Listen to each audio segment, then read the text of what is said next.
Уважаемые коллеги, приветствую вас на нашей сегодняшней секционной площадке, которая называется «Профессиональный рост педагога как фактор развития потенциала обучающихся в условиях современной малокомплектной школы». Значит, сегодня у нас представлено 9 выступлений, 9 заявок имеется в виду, и все, кто зарегистрировался, присутствуют здесь. Я приветствую всех собравшихся. Надеюсь, что вы получите, так скажем, проходите, пожалуйста, вы получите, так скажем, ожидаемый эффект от присутствия здесь на нашей площадке. Ну и хочу вам представить главного модератора нашего. Это Мушанова Светлана Семеновна, исполняющая обязанности руководителя Центра непрерывного повышения мастерства педагогических работников Института развития образования. И сразу слово предоставляю ей, потому что мы начнем с ее выступления, нашу встречу. Пожалуйста, Светлана.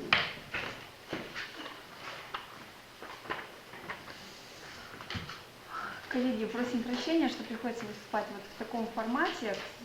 У нас с вами настроена еще видеосвязь, поэтому я думаю, что нас сейчас смотрят коллеги, которые подключаются через онлайн-трансляцию.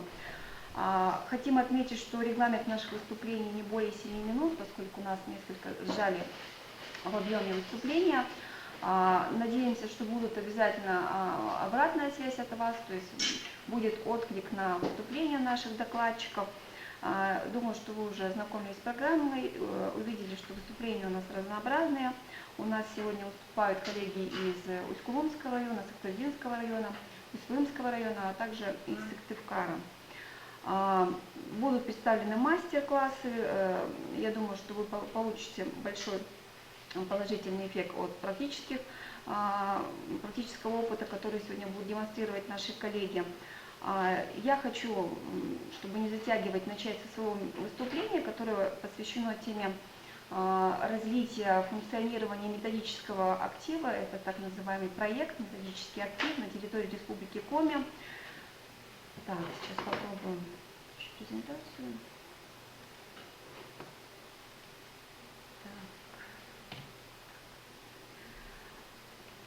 Основанием для развития этого проекта, для того, чтобы у нас на территории Республики Коми создавалась база такого методического актива, стали ряд нормативных документов. Прежде всего, это письмо Министерства просвещения Российской Федерации, которое так и называлось «О формировании методического актива». В нем были даны ряд установок, само понятие методический актив, кто в него входит, каким образом он формируется, какие критерии должен выдержать педагог для того, чтобы войти в состав методического актива. Поэтому можно будет ознакомиться, на слайде плохо, правда, видны реквизиты письма, но тем не менее порядок такой есть. На сайте Центра непрерывного повышения профмастерства данное письмо выложено, и чуть позже я расскажу о тех критериях вхождения в методический актив нашего педагогического сообщества.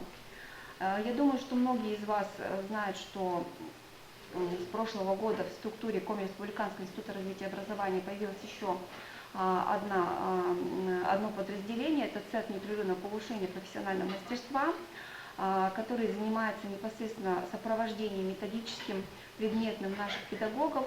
В рамках данного центра у нас работает 5 предметных кафедр, это кафедра точных наук, филологических наук, естественно, научного образования, гуманитарного образования, а также кафедра, которая занимается педагогами начального образования и дошкольного образования. И каждый из этих кафедр сопровождает педагогов в рамках своих предметных областей. В качестве одной из задач Центра непрерывного повышения профмастерства и является сопровождением методического актива, о котором я сейчас вам буду рассказывать. Итак, на территории Республики Коми и как функциональная обязанность Коми Республиканского института развития образования является сопровождение методического актива, в который сейчас уже входит 108 методистов. На слайде вы видите, каким образом они разбиты по предметам. Практически по всем предметам они представлены. Логично и понятно, почему по русскому языку, литературе у нас чуть больше цифры по математике, по иностранному языку. То есть вот филологический блок, он представлен в большом количестве Сейчас их 108. На сайте центра вы можете с каждым из них познакомиться. О каждом из них выложено профессиональное резюме с фото, с достижениями педагога, с теми заслугами перед образованием, достижения прежде всего детей этого педагога. То есть все на сайте центра, вся информация о каждом из педагогов представлена. Итак, кто же такие методисты, тьюторы Центра непрерывного повышения профмастерства, которых мы называем нашими методактивы? Сегодня Наталья Владиславовна Чернова, как раз таки представитель нашего методактива, включена в этот непростой процесс. И на слайде вы видите ряд тех требований, которые предъявляются к нашим методистам. То есть, прежде всего, это опытный учитель-практик, который является не просто учителем-практиком, но имеет и повышение квалификации федерального реестра, курсы повышения квалификации федерального реестра, курсы повышения квалификации у педагога пройдены и Коми Республиканского института развития образования. Он владеет информацией об актуальных программах повышения квалификации, содержании, развиваемых компетенциях, для чего это надо, поскольку мы наш методический актив очень часто привлекаем курсом повышения квалификации. То есть человек, когда выходит в аудиторию и работает со взрослыми, он должен хорошо ориентироваться в предмете, хорошо должен понимать, о чем он говорит, и доступно, актуально излагать информацию для своих коллег. Методисты-тьютеры оказывают методическую поддержку в реализации индивидуальных образовательных маршрутов. Это такое серьезное, важное направление, о нем можно говорить очень долго, но маршруты, я буквально скажу два слова, они, как правило, разрабатываются для педагогов, которые имеют какие-то профессиональные дефициты, и им нужна адресная поддержка со стороны своего коллеги. Методисты ведут персональное сопровождение педагогов, то есть, по сути, наш методист-тьютер адресно сопровождает своего коллегу и знает его в лицо, знает его проблемы, знает, какие формы сопровождения можно предложить для того, чтобы нивелировать те или иные профессиональные затруднения. Оказывает методическую поддержку работнику непосредственно профессиональной деятельности, имеется в виду, что, конечно, все учителя практики и наш методический актив, они знают, каким образом ведутся уроки, какие пробелы могут быть в построении урока. Методист-тьютер может прийти на урок, посмотреть и уже дать какие-то ценные практические рекомендации для того, чтобы этот урок сложился так, как он, собственно, должен и сложиться. Естественно, что наши методисты обеспечивают личностный подход и координируют освоение программы из федерального реестра. Это такие вот непростые требования к нашим методистам. Я хочу все-таки еще раз остановиться на требованиях. Эта квалификация обязательно должна быть высшая. Стаж работы по специальности не менее 5 лет, но это и понятно, что человек пока сам не имеет тот багаж знаний и умений для того, чтобы сопровождать такого же педагога, как и он не сможет просто работать с своим коллегой. Здесь все-таки нужно выработать определенные навыки. Обязательно должны быть пройдены курсы по повышению квалификации и федерального и регионального уровня. Это тоже делается не просто так, а для того, чтобы быть, что называется, в тренде, владеть актуальными направлениями курсов повышения квалификации. Одно из важных направлений, которое и также нас подталкивает для того, чтобы мы обратили внимание на педагога, это диагностика, федеральной диагностики ФИОК. Я думаю, что каждый из вас в этих диагностиках участвовал. Они проводятся ежегодно, диагностика ФИОКа на выявление предметных и методических компетенций. В последнее время мы начинаем получать еще такие диагностики от Рособнадзора по ИКТ-компетенциям. Все это приходит нам в закрытом виде, зашифрованном виде, то есть мы только по шифру можем по баллам увидеть, кто из педагогов, которые участвуют в этой диагностике, действительно имеют высокие уровни, и они самим ФИОКа рекомендуются для включения в региональный методический актив. Понятно, что это также педагоги, которые являются экспертами ОГЭ и ЕГЭ, это председатели РМО, мы их также включаем в наш региональный методический актив. И еще немаловажно, это те педагоги, которые имеют стабильно высокие результаты у обучающихся. То есть если педагог, который заявляет себя как человек, который готов быть методистом, но при этом результаты говорят о том, что ребенок этого педагога не справляется с предметом, который преподает наш методист, конечно, здесь тоже у нас возникают уже вопросы, насколько он может сопровождать своих коллег, то есть заниматься обучением взрослых.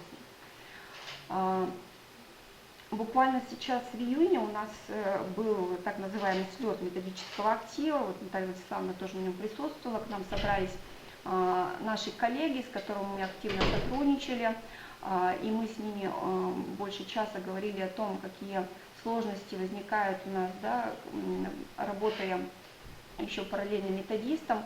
И когда мы все-таки набирали этот штат, я помню, вот я рассказывала, какая была паника у коллег, вот таких же педагогов, как и вы, когда им говорят, ну вот, может быть, вот у вас вы подходите к нам по всем параметрам, вы со стажем, и у вас дети демонстрируют результаты. Поэтому, конечно, мы видим, насколько за год наши коллеги выросли, будучи в должности региональных методистов. Еще один критерий по выбору методического актива – это все-таки территориальная доступность. То есть мы распределяем наших методистов так, чтобы они могли оказывать качественную методическую помощь именно в ближайших районах, в которых он находится. Например, у нас есть отдельные методисты для Воркуты, поскольку это отдаленная территория, есть методисты, которые закреплены за рядом районов, для того, чтобы, например, коллега, которая работает в Сысольском районе, она могла выехать, например, еще в Прилузский район и там провести серию мероприятий для своих коллег, которые в этом нуждаются. Такие запросы на самом деле есть, и мы всегда рады, когда есть обратная связь от наших коллег, для того, чтобы мы могли подключить наш методический актив для оказания вот такой качественной методической поддержки. На самом деле тема довольно актуальная, интересная, и работать с нашим педагогическим составом, который является параллельно еще методистами, это действительно дорогого стоит. И я думаю, что мы сегодня еще в рамках нашей секции вернемся к этому вопросу. Я хочу передать слово Галине Владимировне Китайгородской, ректору Коми Республиканского института развития образования, которая, думаю, сама представит свое выступление. Сейчас мы запустим презентацию.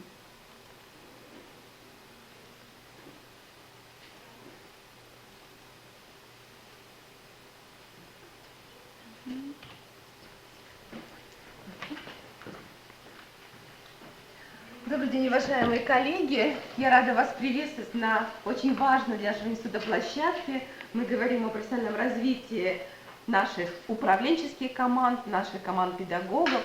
И в первую очередь я хочу поблагодарить Луганскую Народную Республику, школу, которая сегодня подключилась к нашей площадке. Уважаемые коллеги, я вижу, что коллеги работают вместе с нами. Поэтому мы сегодня понимаем, что когда мы говорим о профессиональном развитии, это, конечно, то пространство, которое определяет необходимость очень конкретных и понятных механизмов для реализации нашей главной цели. Это повышение качества образования и, конечно, формирование единого образовательного и профессионального пространства. Уважаемые коллеги, у меня, к сожалению, не так много времени, буквально несколько минут, но я хотела бы еще о нескольких трендах, которые сегодня важны для Российской Федерации и для нашей республики, для каждой образовательной организации, вам сказать и настроить вас на совместную работу на следующем учебном году. Итак, уважаемые коллеги, которые нас смотрят в рамках нашей трансляции, и коллеги из Луганской Народной Республики, сегодня в Российской Федерации сформирована единая федеральная система научно-методического сопровождения каждого педагога Российской Федерации, а значит и каждого педагога нашей республики. Обращая внимание, на слайде вы видите именно то, что за последний год сформировано на уровне Российской Федерации. Итак, уважаемые коллеги, на уровне Российской Федерации действует единый федеральный портал Академии Минпрочения Российской Федерации, который позволяет каждому педагогу получить качественную информацию о системе образования Российской Федерации и пройти единые федеральные курсы. Я приведу пример. С 1 сентября мы ожидаем введения обновленного в ГОС, и с 1 сентября все наши педагоги в первом классе и в пятом включаются в этот удивительно уникальный процесс. Все педагоги Российской Федерации прошли повышение квалификации по единой программе, которая была сформирована на уровне Министерства просвещения Российской Федерации и реализована силами территориальных институтов развития образования.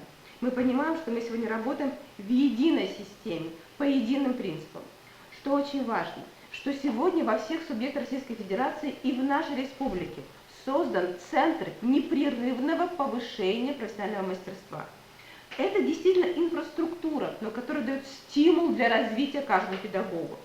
В центре внимания этого центра, конечно же, педагог и формирование индивидуальных маршрутов. Это очень сложно, потому что у каждого свои дефициты и свои потребности. Но мы понимаем, что благодаря именно проекту образования такие возможности есть. Далее, уважаемые коллеги, наш министр Сергей Сергеевич Кравцов в апреле этого года объявил, что сегодня формируется единое методическое пространство. Возрождаются методические службы на уровне регионов, на уровне муниципалитетов, на уровне каждой образовательной организации. Что мы понимаем?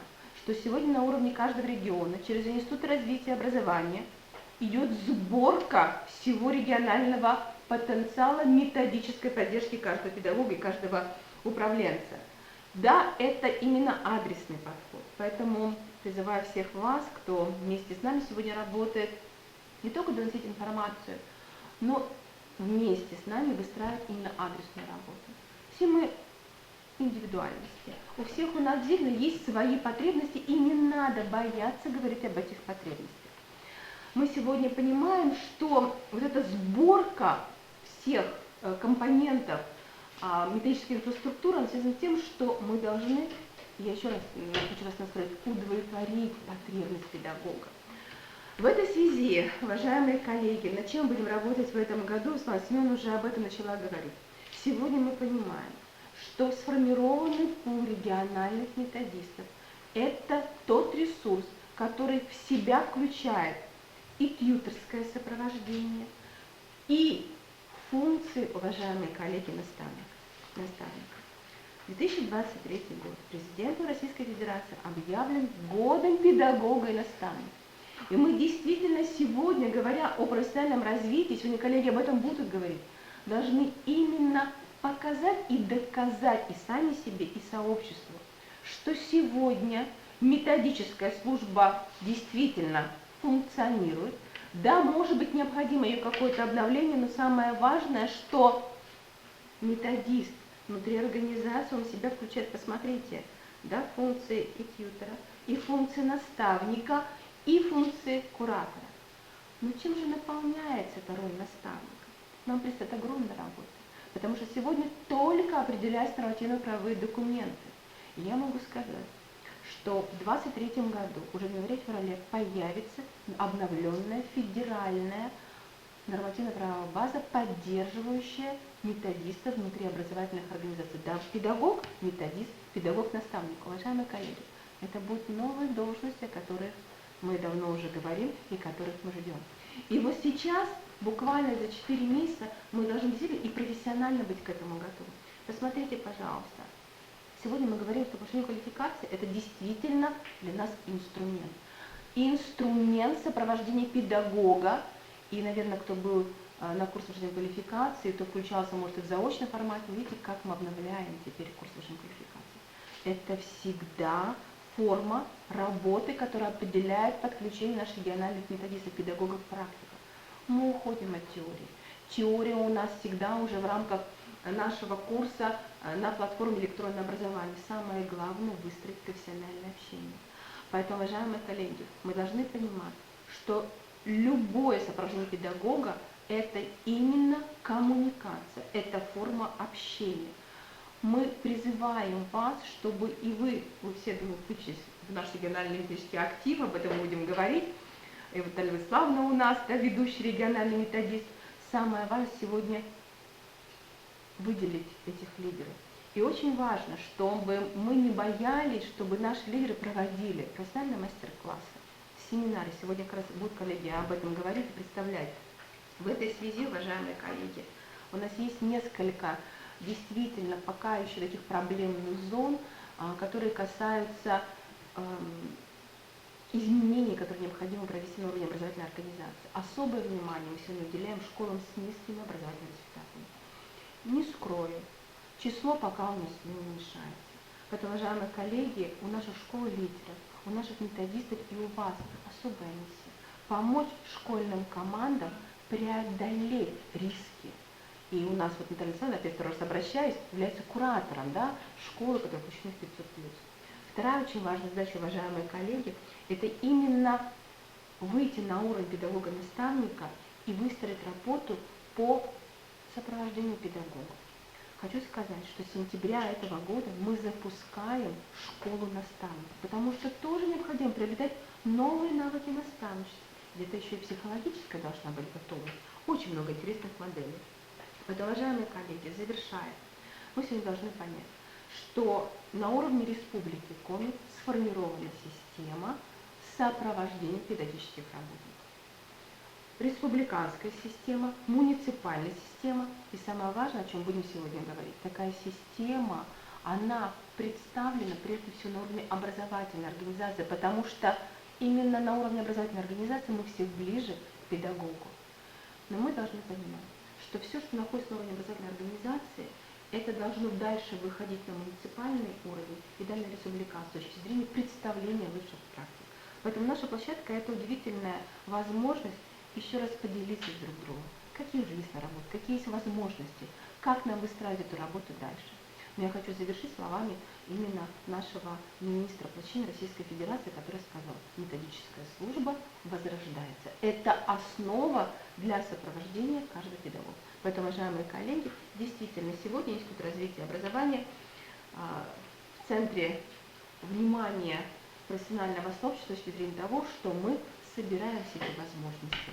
Спасибо вам за сотрудничество и за то, что вы создаете качественное профессиональное пространство. Спасибо. Спасибо, Наталья Владимировна. Может быть, есть вопросы? Нет вопросов? Спасибо, коллеги. Всего доброго, успешной работы площадки. Спасибо. Спасибо. Пардон. Коллеги, еще раз предложение хочу тоже вас всех призвать. Включайтесь в наш региональный методический актив. Если вы видите, что у вас есть потенциал, вы готовы работать с взрослыми, с такими же коллегами, на самом деле наши педагоги очень нуждаются в таком общении, живом общении с такими же практиками, как и вы. Всегда в ходе такого общения выявляются какие-то проблемы, и вы совместными усилиями находите решение этих проблем. Поэтому, если есть такая готовность и потребность, можете обращаться, мы обязательно с вами пообщаемся и наметим какие дальнейшие сотрудничества в рамках уже нашего методического актива. То есть нас уже много, но тем не менее мы каждый раз призываем включаться активно, поскольку всегда есть чему поделиться, чему поучиться, и я думаю, что здесь такое вот сотрудничество, оно всегда будет полезно. Хотя на самом деле должность методиста, она непростая, это такой кропотливый, серьезный труд, работа, и те, кто с нами сотрудничают, они знают, что всегда помимо детей надо уделять внимание еще и педагогам, которые тоже ждут помощи. Вот. Поэтому, коллеги, я думаю, что мы продолжим, да, если что, мы к этой теме еще можем всегда вернуться. Я предоставляю слово Антонине Валентиновне, да, по тематике, которую она сама обозначит.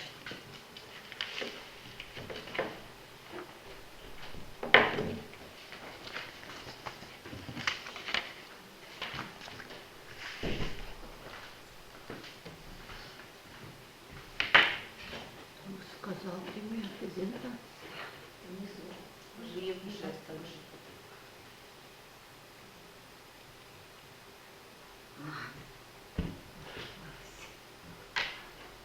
F5 нажмите,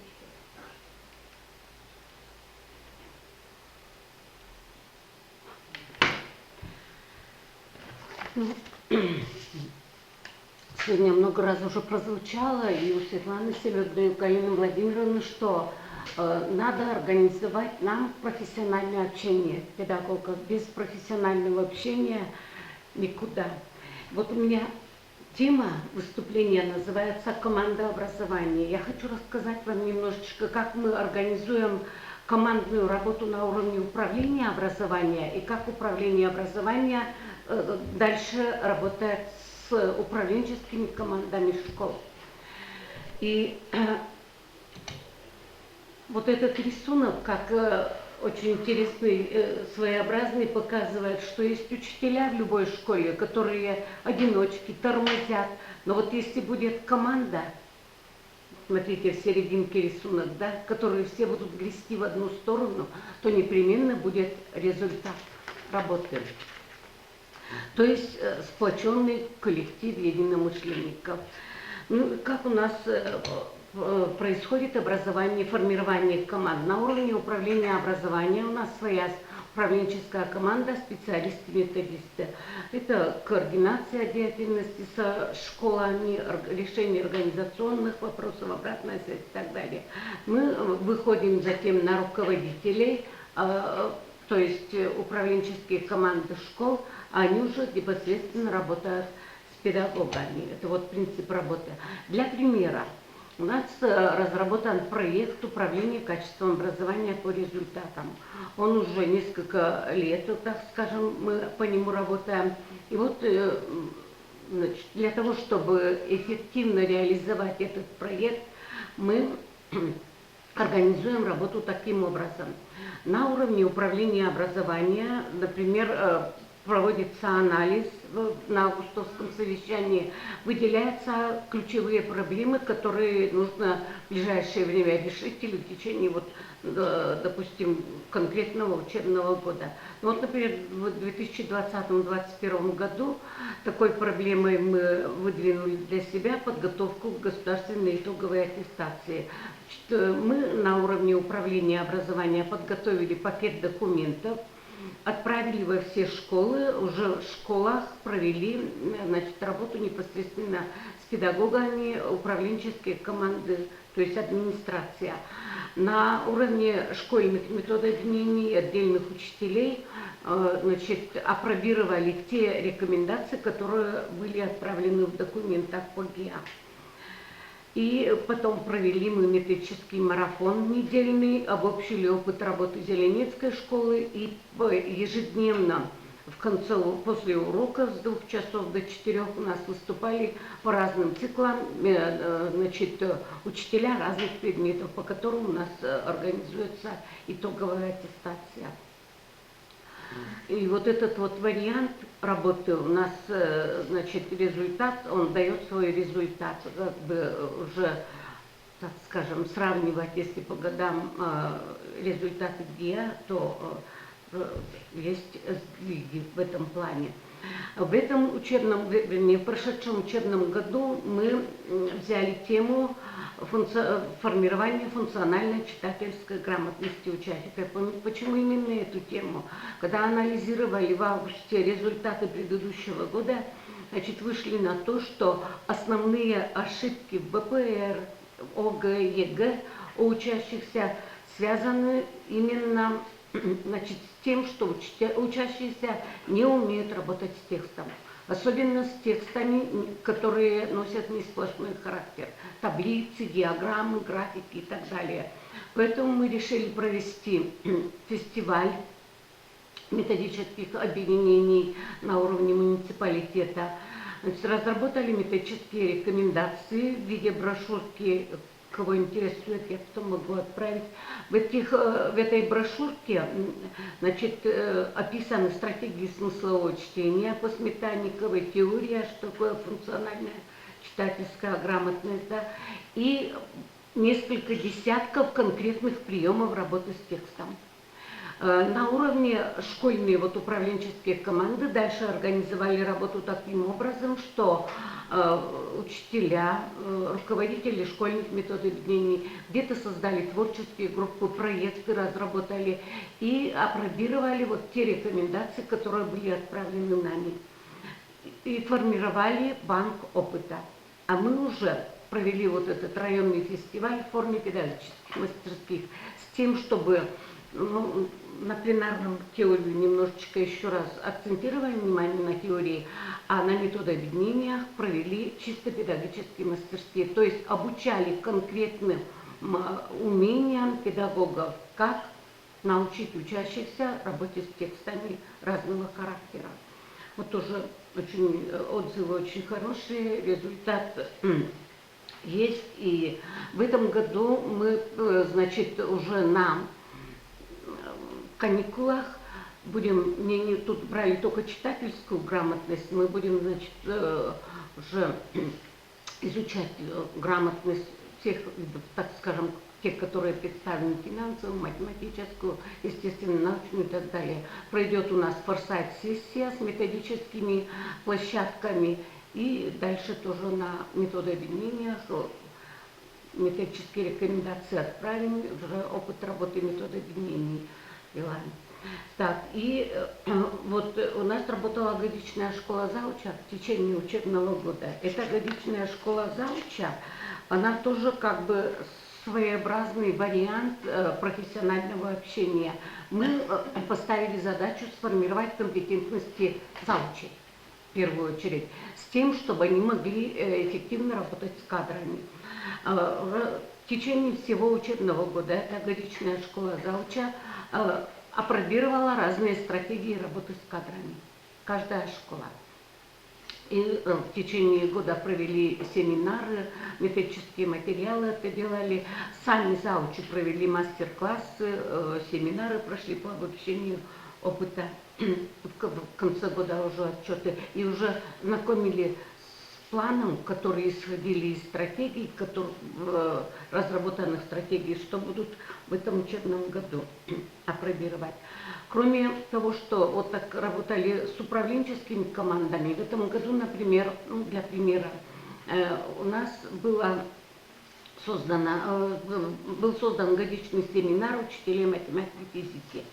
Анализ выявил, что хуже всего в прошлом году сдали математику, снизились результаты по физике, ОГЭ вот плохо очень сдали, было тоже снижение средних баллов по ЕГЭ. Поэтому, значит, приказом утвердили план задания и для математиков и физиков. В течение года провели семинары, психологические консультации, открытые уроки, семинары по обмену опытом. Вот. И в результате, значит, если сравнивать результаты ОГЭ и ЕГЭ прошлого и этого года, у нас почти в 2 раза улучшились результаты. То есть это уже говорит о том, что целенаправленно вот эта команда математиков и физиков, она проработала в течение учебного года. Ну, еще с одним направлением работы по организации профессионального общения педагогов хочу вас познакомить. Это стажировочные площадки. В течение 3 последних лет у нас в районе организуется работа стажировочных площадок на нешкольном уровне. Каждая школа выбирает тему площадки. Вот в этом учебном году, например, прошедшем учебном году, вот были, например, такие темы по учебной работе, по воспитательной, здоровьесбережению и по профессиональному обучению. Эта площадка была для руководителей. Стажировочные площадки работают по принципу, значит, очень простому. Разрабатывают осенью планы, вернее, вот до августовского совещания. На августовском совещании осуществляется реклама, как правило, заучи или сами директора, реклама в виде презентаций, видеороликов и так далее, выступлений. И дальше формируются в школах списки стажеров. Эти списки стажеров отправляются нам. Я формирую общий список, отправляю во все школы. Таким образом, получается, значит, как бы межшкольные стажировочные площадки по разным темам. Как работают дальше школы? Школы проводят обучение своих педагогов. Сначала на местах, то есть обязательно изучают теорию, чтобы все было на научной основе. Дальше нарабатывают практику, размещают материалы для стажеров, или ВКонтакте, или отправляют электронной почте. Ну и обязательно очный формат. Очный формат проходит в виде практикума, мастер-классов и так далее. Вот 25 марта у нас в очном формате работа уже пошла. И формируют отчеты за год, и какие проблемы, допустим, были уже в следующем учебном году, учитываются.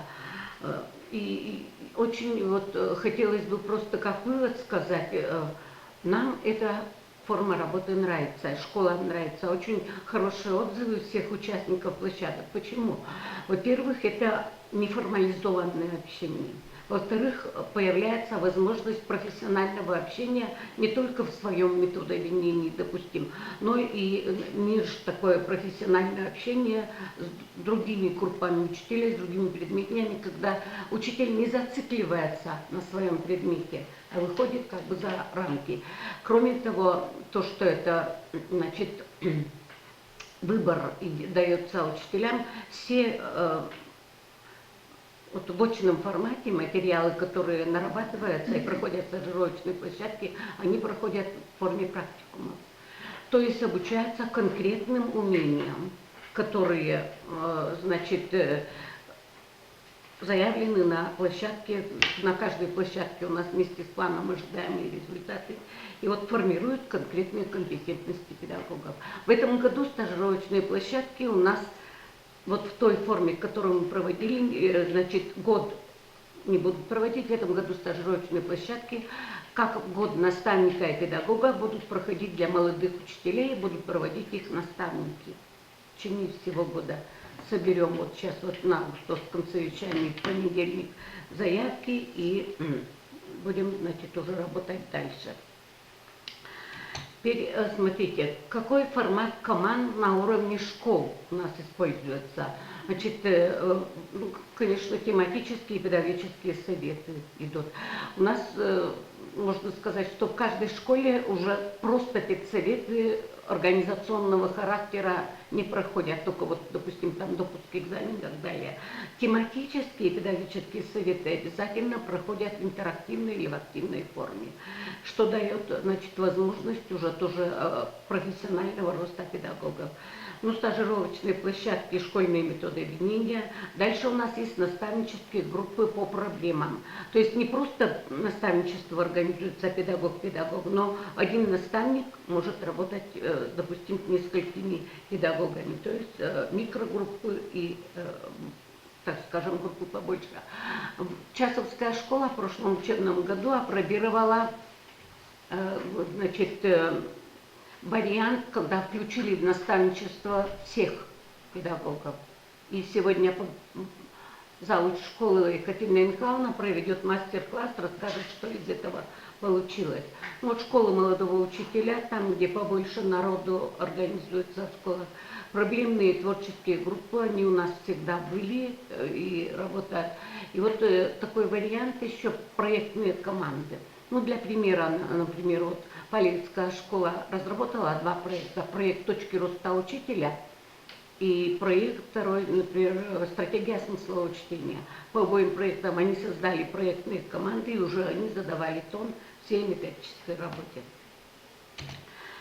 Дальше, значит, проводим мы командные конкурсы, которые являются тоже как бы одним из вариантов формирования школьных команд. Я просто хочу сказать, что вот в этом учебном конкурсы разные проходили школы и администрации, в частности, там, например, «Лучшая школа», проходили конкурсы инновационных проектов и программ. В этом году у нас по итогам, значит, как бы анализа мы предложили всем школам разработать антирисковые программы.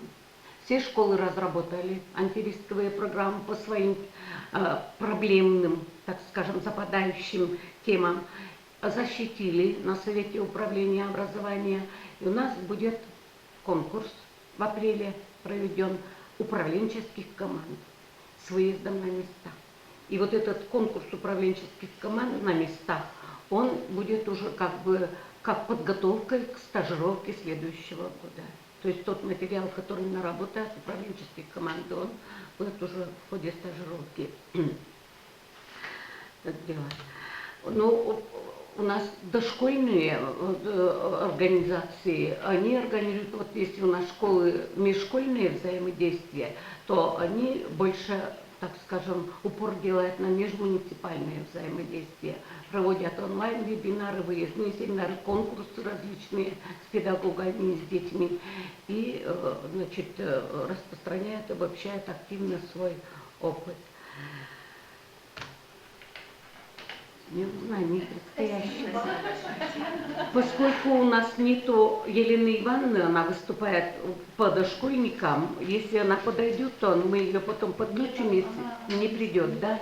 Просто тогда хочу сказать, что мы хотели обобщить опыт работы, представить просто опыт работы Часовской школы, как на уровне конкретной школы организуется управление качеством образования. Я просто кратко скажу, что у нас вот в рамках нашего проекта управления качеством образования разработана дорожная карта по управлению результатами.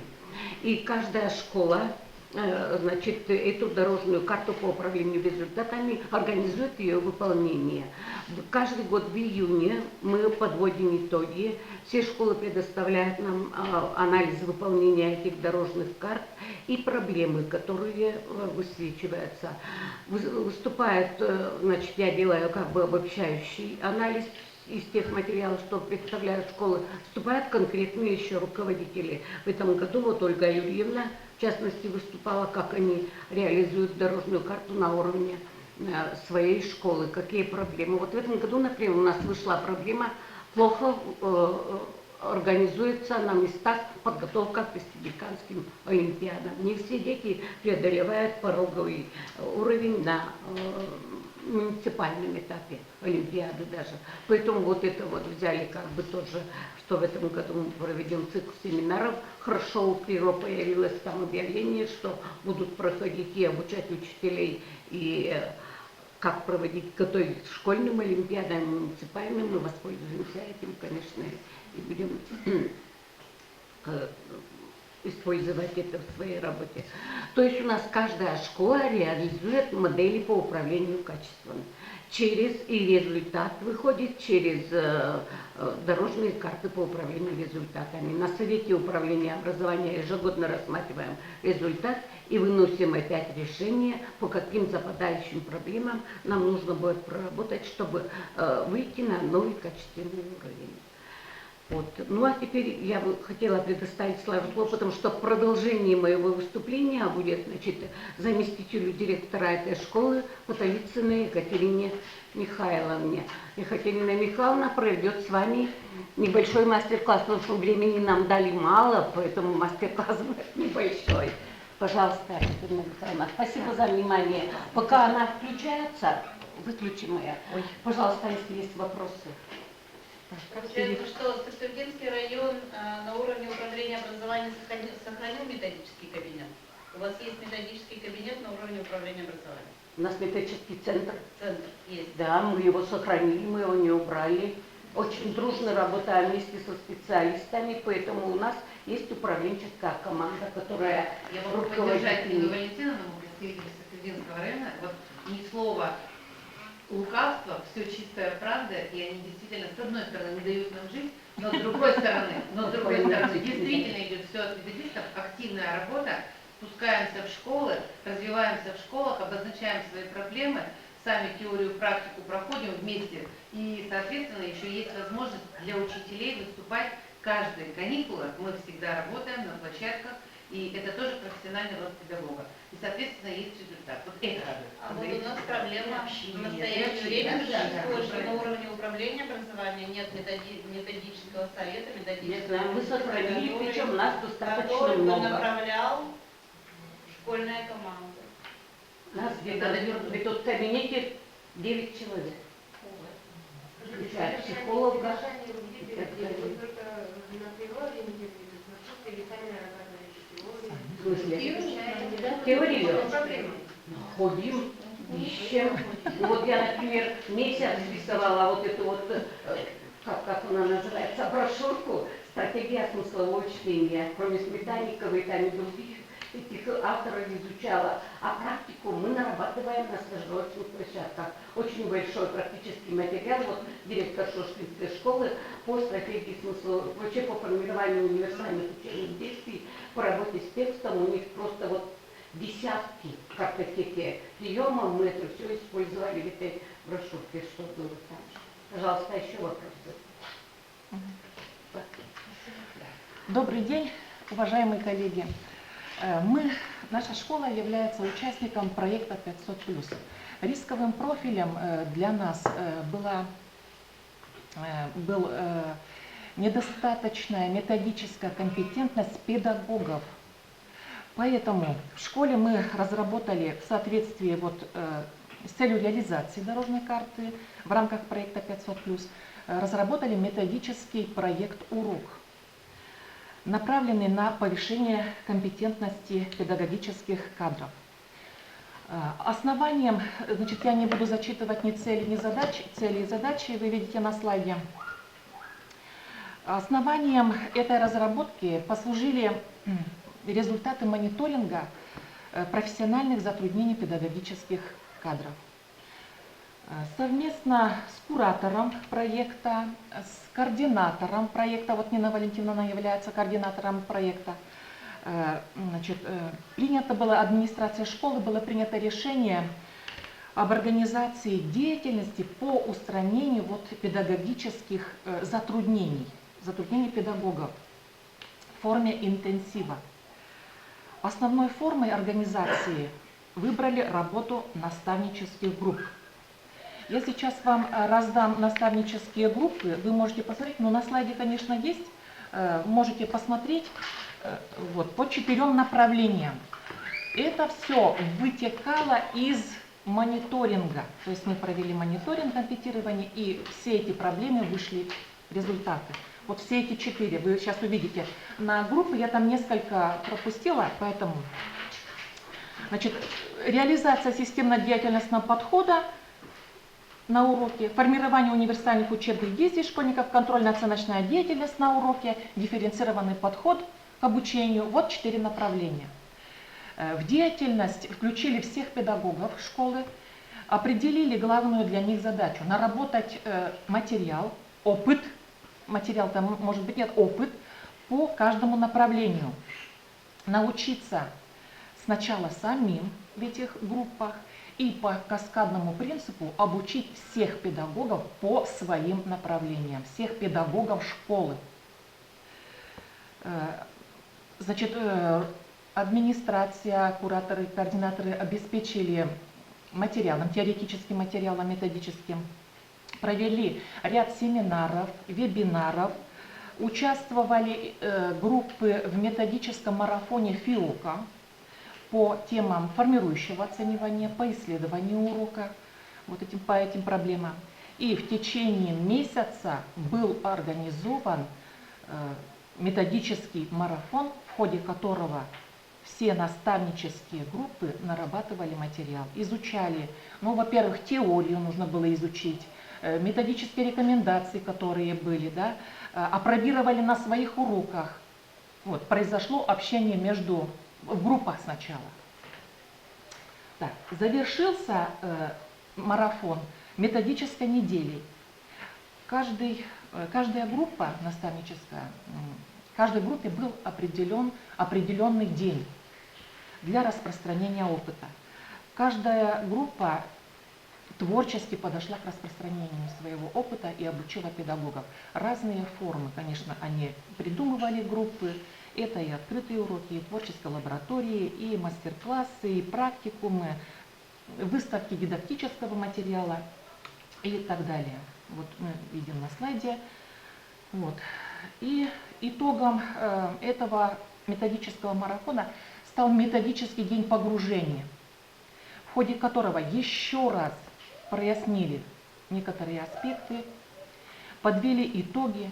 какие компетентности удалось сформировать в течение вот этого периода, потому что мы в рамках были, потому что очень быстро нужно в форме интенсива, да, вот. И насколько полезной оказалась выбранная форма, вот именно работа наставнических групп в режиме интенсива. Так, и вот сегодня я хочу с вами провести небольшой мозговой штурм. Для этого разделиться на группы. Ну, можно развернуться просто, да, развернуться. У кого листочки есть, к ним так вот разворачивайте. И обсудить. Вот можно просто развернуться вместо физминутки. Вот одна Разворачиваем. группа, вот вторая группа, вот третья группа. Значит, можете произвольно, свободно. Значит, для обсуждения мы даем 1 минуту. Значит, как вы думаете, вот я сейчас вам рассказала о нашей форме, которую мы провели, да? Как вы считаете, насколько эффективна такая форма организации наставнических групп, как вы считаете, и что она дает учителям и учащимся? Вопрос понятен в группах? Понятен? То есть она раскрыла форму работы вам. А теперь вот вы обоснуйте, что такая форма эффективна, либо нет. Либо да, либо нет, и обоснуйте, аргументируйте. Одно предложение, 1-2 предложения. Все, минута пошла на обсуждение. Работаем. Давай листочки, на листочек. На листочке, да без листочка. Без листочков или нужны листочки? Куда-то записывать будете? Давай. Мозговой штурм 1 минута всего.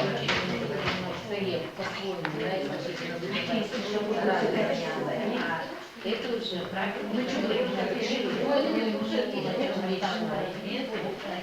и соответственно, раз учитель это понял, как это работает, то соответственно,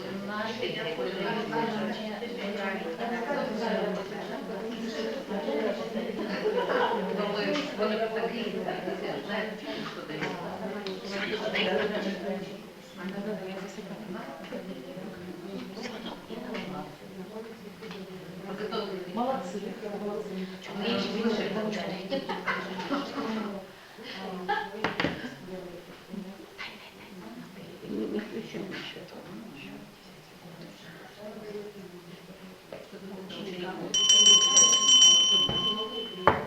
Так, итак, кто уже группы готовы? 1-2 предложения, немного.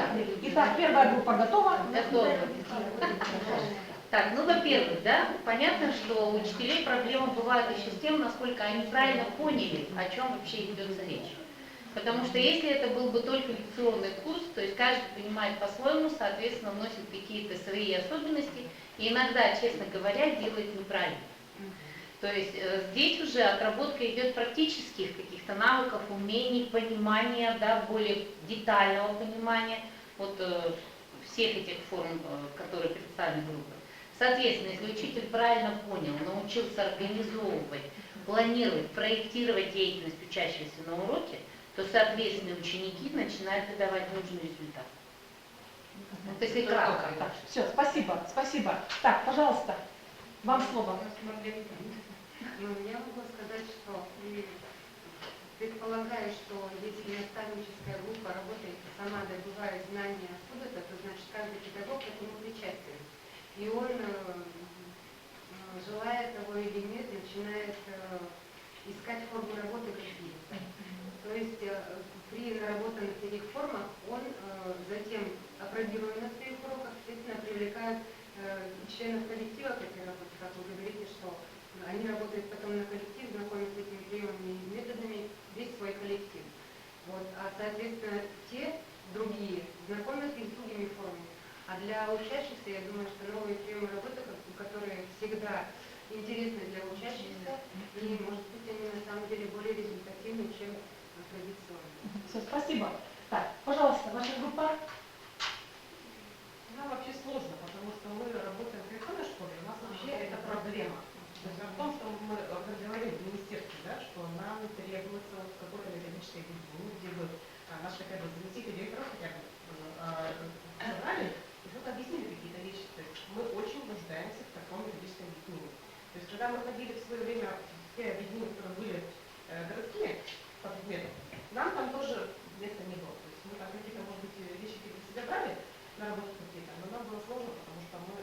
совершенно других детей немножко, да, отличается от обычных детей. Поэтому у нас в этом проблема, и мы очень хотим, чтобы видение, педагогическое видение электронных, кстати, не школ, да, а педагогов электронных школ, чтобы оно все-таки как-то появилось, да, и заработало. Да. Мы это очень ждем, потому что мы варимся все в том соку, и нам очень сложно. То есть для нас бы этот опыт тоже инициативой.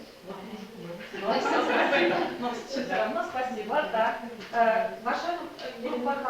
Мне говорят, Ну, в общем, я сама через это прошла, поэтому не хочу сказать, что это действительно очень такое сильное погружение в проблему, и когда ты пропускаешь все через себя, наверное, это оставляет действительно след, и в дальнейшей работе ты уже начинаешь доставать то, что ты заложил. И было интересно, это сближает коллег, потому что мы побывали друг друга на уроках, мы обсуждали да, видеоуроки свои, и я думаю, что это сплачивает коллектив, потому что мы начали друг друга лучше понимать. Так, спасибо большое. Ну и, значит, если результаты, вот мы посмотрим на слайде, да, в педагогах это, естественно, повышение компетентности по всем вопросам, которые здесь были озвучены, рост числа уроков, отвечающих требованиям системно-диагностного подхода, мотивация педагогов, и в учащихся это динамика достижений, уровень сформированности метапредметных умений, повышение уровня мотивации учащихся. Так, идем дальше. Спасибо. Переходим. Следующее. Значит, как вы считаете, как оценить теперь эффективность такой формы работы наставнических групп именно с позиции учителей-наставников, участников наставнических групп? Как их оценить? Так, подумаем. 1 минуту для обсуждения. В какой форме нужно? Минута пошла. Так, все, минута пошла. Надя Анатольевна, отключайся. Работу разверни.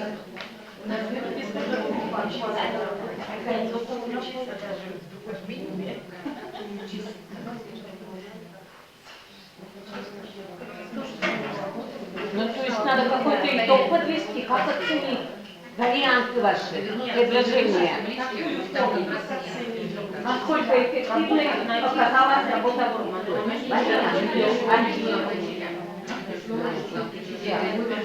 минута. Оценить качество вот этих учителей, Работы которые групп. работали. Ну, сейчас вы пообсуждайте, может быть, какие-то будут идеи, может быть, интересные. В следующий раз используем.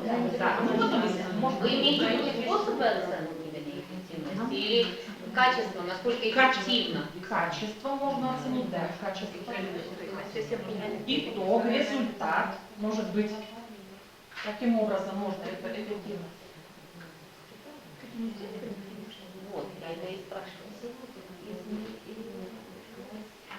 Так. Подумали? Или в раздумьях еще? Так, ну, минута уже прошла. Итак, Можно я начну? да, пожалуйста. Я долгое время, наверное, в течение 10 последних лет являюсь членом жюри муниципального конкурса «Учитель года». И я считаю, что конкурсы профессионального мастерства, то есть увеличение качества проведения этих конкурсов, увеличение количества педагогов, участвующих в конкурсе методического мастерства, они как раз являются показателем того, что наши педагоги к этому готовы. Потому что это проблема. И по результатам как раз проведения таких муниципальных конкурсов я всегда для всех желающих провожу такой мини-семинар, да, с участием членов жюри и педагогов-участников для того, чтобы посмотреть. И в своей школе всегда меня приглашают в качестве такого эксперта, назовем так, да, я вам хочу сказать, что изначально, когда учитель приходит и проводит репетицию урока, после того, как обсуждение происходит, он плачет и говорит, что у меня ничего не получилось. Но если они слушают, если они сами в этот процесс вникают, тогда все получается и получаются эффективные уроки. Вот, наверное, такие конкурсы профессионального мастерства их должно быть больше. Как конкурсы методического мастерства в плане заочное, так и обязательно очное. К сожалению, в последнее время у нас этот уровень немножечко снизился, поэтому вот сегодняшнее наше мероприятие для меня, например, очень нужное и полезное, как это улучшить в своем районе. Спасибо. Спасибо. Так, кто еще? То есть надо в школе провести конкурс для начала, да? Конечно. Среди тех педагогов, чему они научились. Обязательно. Сейчас вы услышали? Сейчас я услышал. Так, насколько эффективно? Конечно, эффективно, если так говорить. Да? Как это проверить? Но это есть определенные формы, например, фестиваль открытых уроков. И анализ этих уроков, естественно, с последующим обсуждением покажет, насколько эффективна была такая форма работы вот именно участников. Все, спасибо, мы услышали. Так, ваши группы? Так, ваша группа? Ну, Екатерина Михайловна, помните, что мы работали эффективно, долго, много, но остались проблемы, которые мы... Ну, проблемы будут, конечно, всегда. Да, без проблем как, да? Вот. Но, хорошо. Эффективная форма. Так, хорошо. Спасибо. Спасибо, но я хочу озвучить, что у нас было, да? Значит, мы с вами, провели в школе такое анкетирование, значит, раздали всем педагогам экспертные листы. Нина Валентиновна, пожалуйста, если... Вот. Значит, каждый педагог отвечал. Значит, мы сделали итог этих экспертных листов. И таким вот результатом мы пришли. 34% педагогов могут научить другого по проблемам, которые были озвучены, 4 направления, которые у нас были. Научились 60%. И теоретически подкованные 86,7% педагогов. За месяц это достаточно Это за месяц, много. понимаете, Всего за месяц работали. мы, да, как бы погрузились. Ну и последняя там строчка, нужно было оценить работу в 5-бальной системе, и вот наши педагоги оценили, общая оценка получилась 4,5 баллов, вот именно в этой форме. Так, мы завершили с вами мозговой штурм. Вот. Теперь хочется поблагодарить всех участников нашего мозгового штурма. И давайте поблагодарим и поприветствуем аплодисментами. За активность. Так, еще раз. Спасибо. И, значит, в школе, что можно сказать, что деятельность вот таких наставнических групп в рамках методического проекта «Урок» оказалась результативной уже, как сказала Светлана Ивановна, но мы дальше тогда продолжим эту работу. Вот с сентября месяца мы опять погружаемся, но уже по другим направлениям, и погружаемся по теме формирования функциональной грамотности педагогов и учащихся. Вот. Поэтому ждет нас такая опять работа кропотливая. Но и мы, конечно, не за месяц будем как бы готовиться, а сентябрь, за 3 месяца, сентябрь, октябрь, ноябрь, чтобы за 3 месяца хоть какие-то результаты тоже были. Вот. Главное предложение, которое было выдвинуто учителями, что к урокам успевали, как говорится, в течение месяца столько времени отнимала вот эта вот работа наставнических групп. Да, потому что это очень интенсивная была работа за месяц. Вот сколько нужно было это. И уроки давать, и готовиться, и выступать, и так далее. Очень большая работа проведена. Конечно, устали, есть проблемы, но мы над ними будем дальше работать. Итак, уважаемые коллеги, спасибо всем за внимание. Я хочу от себя и от администрации пожелать всем творческих успехов, претворения в жизнь новых идей, находок, инновационных проектов. Спасибо.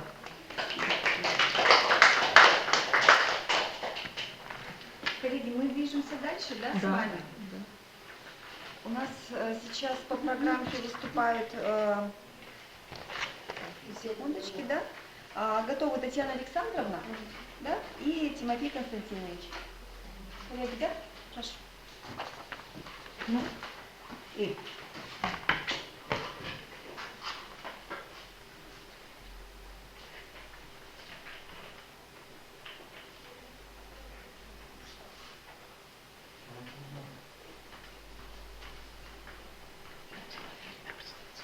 Это не то. Не то.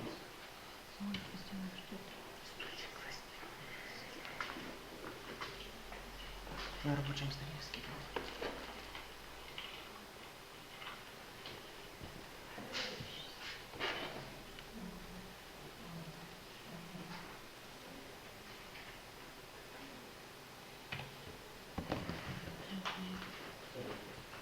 Уважаемые коллеги, всем мы хотим представить свой опыт, который провели у себя в школе. Все мы причастны к системе образования и знаем, что на качество образования влияет несколько факторов. И один из главных факторов – это, конечно же, учитель. К сожалению, чаще всего учителям удобнее работать с более успешными учениками, с которыми затрат каких-то, затрат со стороны учителя гораздо меньше, чем с учениками, которые не успевают или более слабые в классе. Улыбнитесь те, кто согласен с этим, что учителям чаще работать именно так. Таким образом формируется так называемое образовательное неравенство, то есть одни дети получают больше внимания, соответственно, образование у них качество лучше, другие меньше. И вот размышляя над этой проблемой, мы решили провести у себя в школе эксперимент для того, назвали его «Анализ одного дня из жизни класса», для того, чтобы посмотреть, как же у нас в школе, существует ли такая проблема. У нас сформировалась творческая группа, мы выбрали один контрольный класс и посмотрели, как в этом классе работают несколько учителей. Мы посмотрели 5 уроков разных учителей в одном классе и получили такие результаты. Выделили условно низкий уровень учеников, средний и высокий. И вот результаты наблюдений показали, что в основном учителя в классе работают с группой средних и сильных учеников, а слабые ученики остаются без внимания учителя. Как же преодолеть вот это вот образовательное неравенство? В первую очередь это можно с помощью технологий, которыми учитель интересуется для повышения своего профессионального уровня. То есть у него должен быть доступ к этим технологиям, нужно такой вот, как мы сейчас говорим, профессиональный обмен информацией, технологиями быть. И вот одной из таких находок для нас показалась технология Lesson Study, которая переводится как исследование урока. Данная технология заключается в том, что состоит из нескольких циклов. Провести нужно по этой технологии как минимум пройти 3 цикла, провести как минимум 3 урока для того, чтобы понять, в чем она заключается, и сформировать некоторые профессиональные навыки для того, чтобы внедрить ее в свою работу. Значит, первый шаг – это собирается творческая группа учителей, небольшая. Учителя могут быть совершенно разных предметов. Вот, допустим, я педагог-психолог, я тоже в этой группе состояла. И учителя решают, какую технологию они готовы освоить. И затем, формируя вот эта группа учителей, она делает урок. То есть мы все планируем урок, исходя из уровня учеников средний, высокий и низкий. То есть формируются задания для каждой группы учеников, для того, чтобы все были вовлечены. Затем этот урок проводит, один из членов группы этот урок проводит, а остальные заносят свои наблюдения в листы наблюдений, которые мы раздаем членам группы. И наблюдают они не за работой учителя, а за работой учеников. То есть самое главное, чтобы все ученики были вовлечены в процесс образования на уроке, чтобы не было слепых зон. После урока мы проводили интервьюирование у учеников тоже разных групп. То есть мы спрашивали у сильных учеников, что им понравилось, что им было сложно, что бы они изменили, если бы они сами как учитель проводили такой урок. И учеников средней и слабой группы. Затем собирались и проводили анализ. И исходя из этого анализа выстраивали стратегию работы над следующим уроком. И таким образом мы прошли все стадии и поделились этой информацией со своими коллегами, потому что методы и приемы, они являются предметными, поэтому все они доступны для любого предмета, для любого учителя. Мафия Константинович. Всем добрый день. Я тоже состоял в этой творческой группе, и я проводил конкретный урок. На слайде вы видите карту наблюдений за учащимися. Да, как было сказано, один учитель урок проводит, трое педагогов наблюдают. Следовательно, у каждого педагога, который наблюдал за фокусной группой, было по такой карте наблюдений. Да, следовательно, их было 3. То есть, вот, например, сверху приписывается, да, у нас предмет биологии, учитель Адамсон, наблюдатель, кто живой пил и так далее.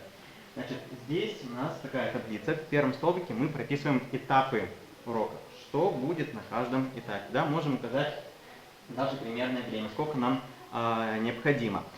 Во втором столбике мы пишем ожидания, то есть что мы ожидаем от этого ученика. Здесь, например, у нас это фокусная группа ученик А. Следовательно, это ученик сильный. Например, на этом этапе я прописываю, что мой ученик найдет все ключи, наберет столько-то баллов. В следующем столбике я прописываю, не я, а наблюдатель, а как же получилось все на самом деле. Я-то могу ждать одного, а по факту может оказаться совсем другое. И в последнем столбике мы прописываем комментарии, заметки и вопросы, например, которые мы хотим задать ученику, за которым мы наблюдали после самого урока. Теперь немножечко про то, как прошел, собственно, сам урок.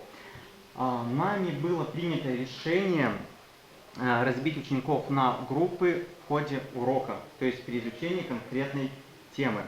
Это было сделано для того, что эти группы, условно сильные, слабые, да, и средние, они ловили. То есть на одном уроке ученик очень тему хорошо понял, да, мы говорим, вот ты сильный. А на следующем, географические координаты, да, к примеру, вот у него такой склад ума.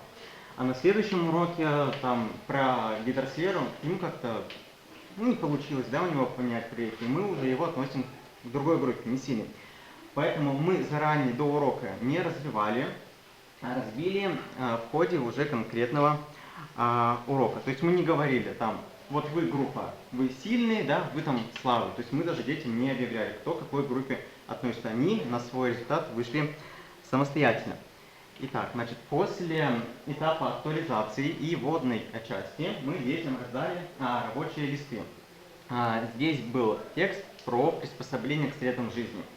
Им нужно было найти ключи в тексте. После этого мы им раздали тест. Он был небольшой, всего из 8 вопросов. Затем вместе с детьми мы его проверили, они поставили себе баллы, и эти баллы как раз таки и послужили для дифференциации. В соответствии с своими баллами дети получили 3 вот такие карточки. То есть у каждого на столе лежал комплект таких карт.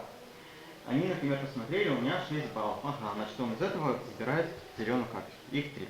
Карточки везде открываются, и там конкретные задания для каждой фокусной группы. Что, собственно говоря, скрывается за каждым цветом. Желтый, да, это низкий уровень, то есть это просто знание. Задание несложное. Зеленая карточка это средний уровень, синонимы данного уровня это понимание и применение. То есть мы не просто знаем, а мы эти знания можем применить. Мы не просто знаем, что там земля там круглая, да, или что-то, или вот у рыбы там есть плавник. Мы понимаем, почему, для чего, как он им помогает. И фиолетовая карточка это уровень сильный, да, то есть это уже анализ, это синтез и это оценка. То есть уровень немножечко выше, чем предметный, можно сказать. Эти задания обычно творческого характера на именно вот анализ, да, что-то проанализировать, понять более углубленно. Сразу хочу сказать, что все задания были разработаны с учетом способностей каждой фокусной группы. Были разработаны критерии и дети наглядно видели, что и сколько им нужно сделать, чтобы получить желаемую для них отметку. То есть, например, ученик, у которого была желтая карточка, он в принципе мог даже получить 5. Да? Но мы понимаем, что это не всегда так получится, но у него была эта возможность. Мы ему эту возможность дали. Мы не сказали, что тебе 5 все равно за урок не поставим, делай, ну что-то вот делай. У всех была возможность получить хорошую, желаемую для них отметку. Вот именно метод дифференцированных заданий — это один из множества методов, которые можно применять в рамках технологии Lesson Study. Какой конкретно метод будет на уроке, решает только педагог. Нам было интересен этот метод, поэтому мы, собственно, его и взяли. Как уже было сказано, после урока мы провели небольшое интервью, задали вопросы, что тебе понравилось, что тебе не понравилось, чему ты научился. И на мой счет самый интересный вопрос был: что бы ты посоветовал учителю поменять, если бы он этот урок проводил в другом классе? Да, то есть дети дают какой-то реально хороший совет, я помню, дали, как урок разнообразить, чтобы он более интересным. И детям очень понравились вот такие карточки. Для них это как-то было новое, что цветное было разнообразие, в общем, им очень понравилось. Если вы заинтересовались данной технологией и хотите более детально с ней ознакомиться, то вы можете сделать это, отсканировав QR-код группы ВКонтакте. Группа была разработана нами, там находятся схемы, статьи, ссылки на различные литературные источники. Можно отсканировать здесь на слайде или на распечатке. На распечатке с обратной стороны вы можете еще раз посмотреть схему того, как последовательно нужно проводить урок с помощью технологии Lesson Study. Это на все. Благодарим вас за внимание. Самое интересное вот во всей этой работе нам показалось это вот обратная связь от учеников. То есть они нам дали обратный взгляд, что им интересно. И вот большинство ответили, что им очень интересен раздаточный материал. И практически все сказали, что вот то, что им дали лично, вот карточку, это им было... Но эти уроки вообще отличаются от традиционных. Эти уроки вообще отличаются от традиционных. Они очень... Они интересны. Да. Они энергозатратны. Мы провели месяц, подготавливали. У нас было 4 человека в творческой группе. Вот, получается, я биолог, педагог-психолог, математик и информатик. Как будто бы из всех разных областей, ну как-то вот так сложилось, каждый что-то посоветовал, добавилось и получилось, в общем-то, очень даже интересно. Вопрос. Скажите, пожалуйста, вот принципы вот такого урока — это довести детей, ну, как минимум, до какой там второй уровень? Средний. До среднего уровня, а тех поднять на фиолетовый уровень. Да? Вот вы это отследили? Это вот произошло у детей, вот этот прирост? Это не обязательно.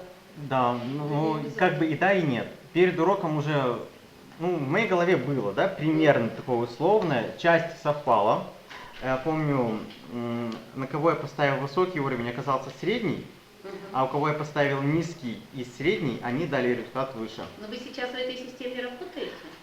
Пытаемся, это, еще раз повторю, очень затратно, да, но мы пытаемся.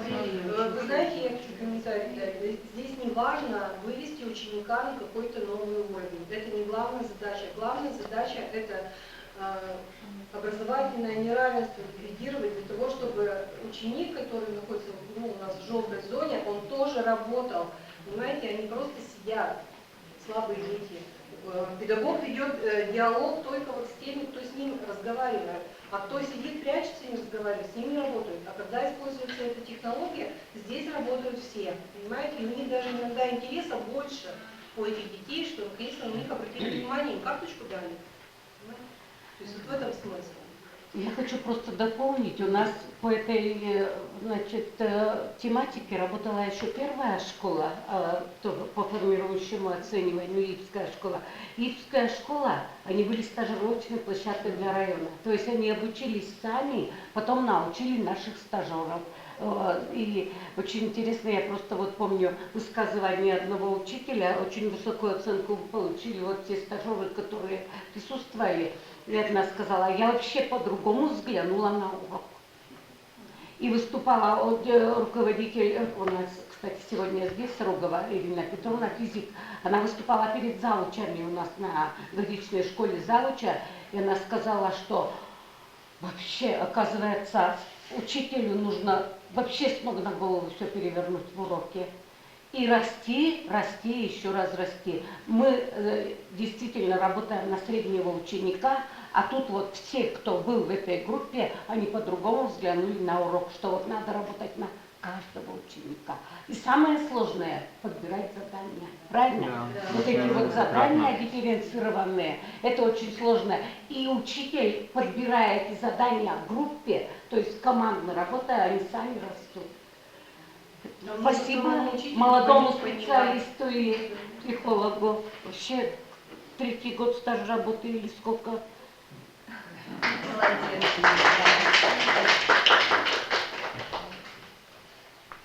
Коллеги, мы с вами движемся дальше. Я с удовольствием предоставляю слово Наталье Владиславовне, которая поделится опытом организации проектно-исследовательской деятельности, то, как она повышает мотивацию детей.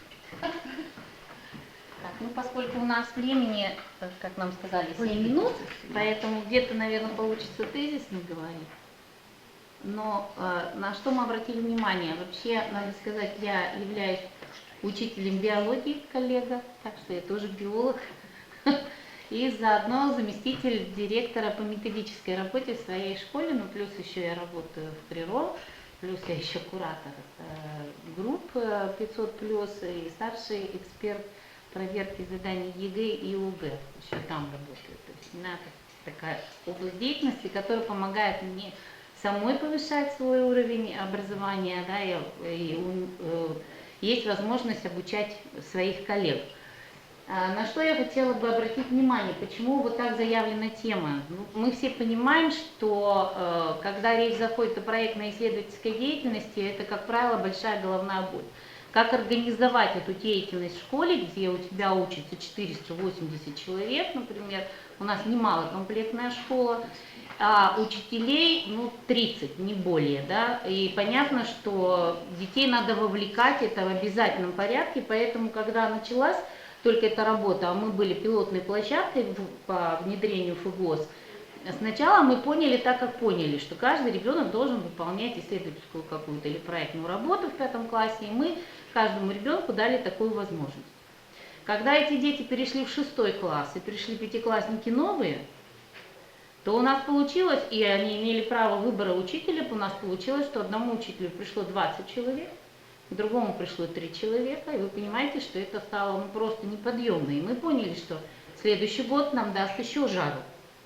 Поэтому мы пришли к той системе, с которой я хочу вас познакомить. Вот так мы вышли из ситуации, и на сегодня, вот наша школа выглядит так, стандартная школа, на 400 с лишним человек, вот она у нас такая. Учимся мы в одну смену, но у нас есть плавающие классы, пара штук, поскольку кадровый голод, он затронул и нас.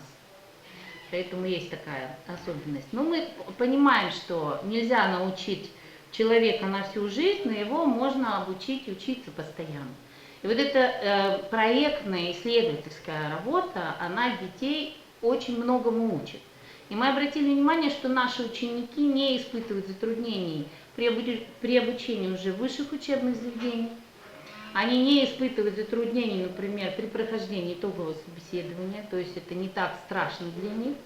И они могут выражать свои, в общем-то, мысли довольно-таки свободно.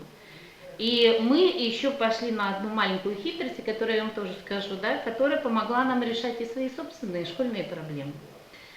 Понятно, что мы начинаем с того, что в сентябре мы составляем список исследовательских и проектных работ и обязательно проводим консультации для тех учителей, которые станут руководителями этих исследовательских работ. Почему это важно сделать? Потому что первые годы мы выяснили, что учителя не все понимают, в чем разница между проектом и исследованием, как правильно нужно оформить эти работы, и мы поняли, что это нужно делать. Мы проводим элективный курс для учащихся 9 классов, для того, чтобы они вспомнили правила прохождения, почему я это скажу.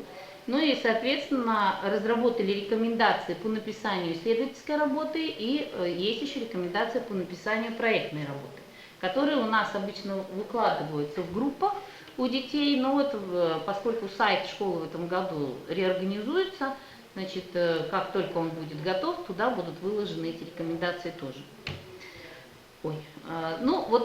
Если говорить об исследовательской работе, значит, необходимый набор документов на предоставление, на защиту исследовательской работы, это, конечно же, презентация в соответствии с определенными требованиями должна быть выставлена ребенком.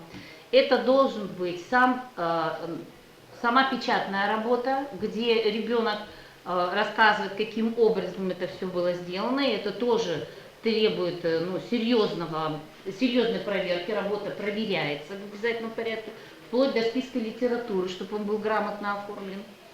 И это обязательно доклад, потому что было такое, когда дети выходили просто с готовой работы, начинали рассказывать ее, а есть ограничения по выступлению, и, соответственно, выходил за рамки выступления, и, соответственно, снижалась отметка. Поэтому доклад – это краткий обзор того, что делается. Если говорить о проектной работе, то это точно так же, собственно говоря, защита, то есть как выглядит работа сама, то есть написанный текст, опять же доклад, и здесь уже, конечно же, есть еще сам проект, то есть должен быть сдан проект. В данном случае это был психологический квест, который ребята проводили на уровне девятиклассников по профориентационной работе. Вот они выбирали такой квест, и он состоял из многих таких разработок. Несколько ребят, это восьмиклассники, извините, но проводили в 9 классе. Значит, как она была организована у нас? На уровне 1-4 класса у нас заявлено, что должен быть участник не менее одного человека от класса. Не менее одного. Если мы бы такое не сказали, то у нас бы, соответственно, 2 человека бы от всех классов были. Но так мы выявляем детей, у которых есть предрасположенность к выполнению такой работы. Очень много ложится на плечи родителей. Сразу вам хочу сказать, родители во многом помогают. Тема выбирается ими самостоятельно. Кто-то мультфильмы снимает, кто-то исследует, кто-то сажает что-то. То есть там очень много всяких есть возможностей. После чего в конце, где-то в марте, в апреле, проводится защита работ на учебно-практической конференции «Открытие», которая проходит у нас в школе. Лучшие работы по результатам нашего школьного этапа отправляются на муниципальный конкурс, который называется «Первые шаги». Дети, как правило, берут у нас первые места. Первые, вторые, насколько я знаю, потому что работа довольно серьезная. Что касается 5-6 классов, здесь мы в обязательном порядке все должны участвовать в проектной или исследовательской деятельности. Но я уже вам говорила, что мы ушли от индивидуальных работ, и задача здесь научиться выполнять эти практически 1-4 класс попробовать, 5-6 класс учиться.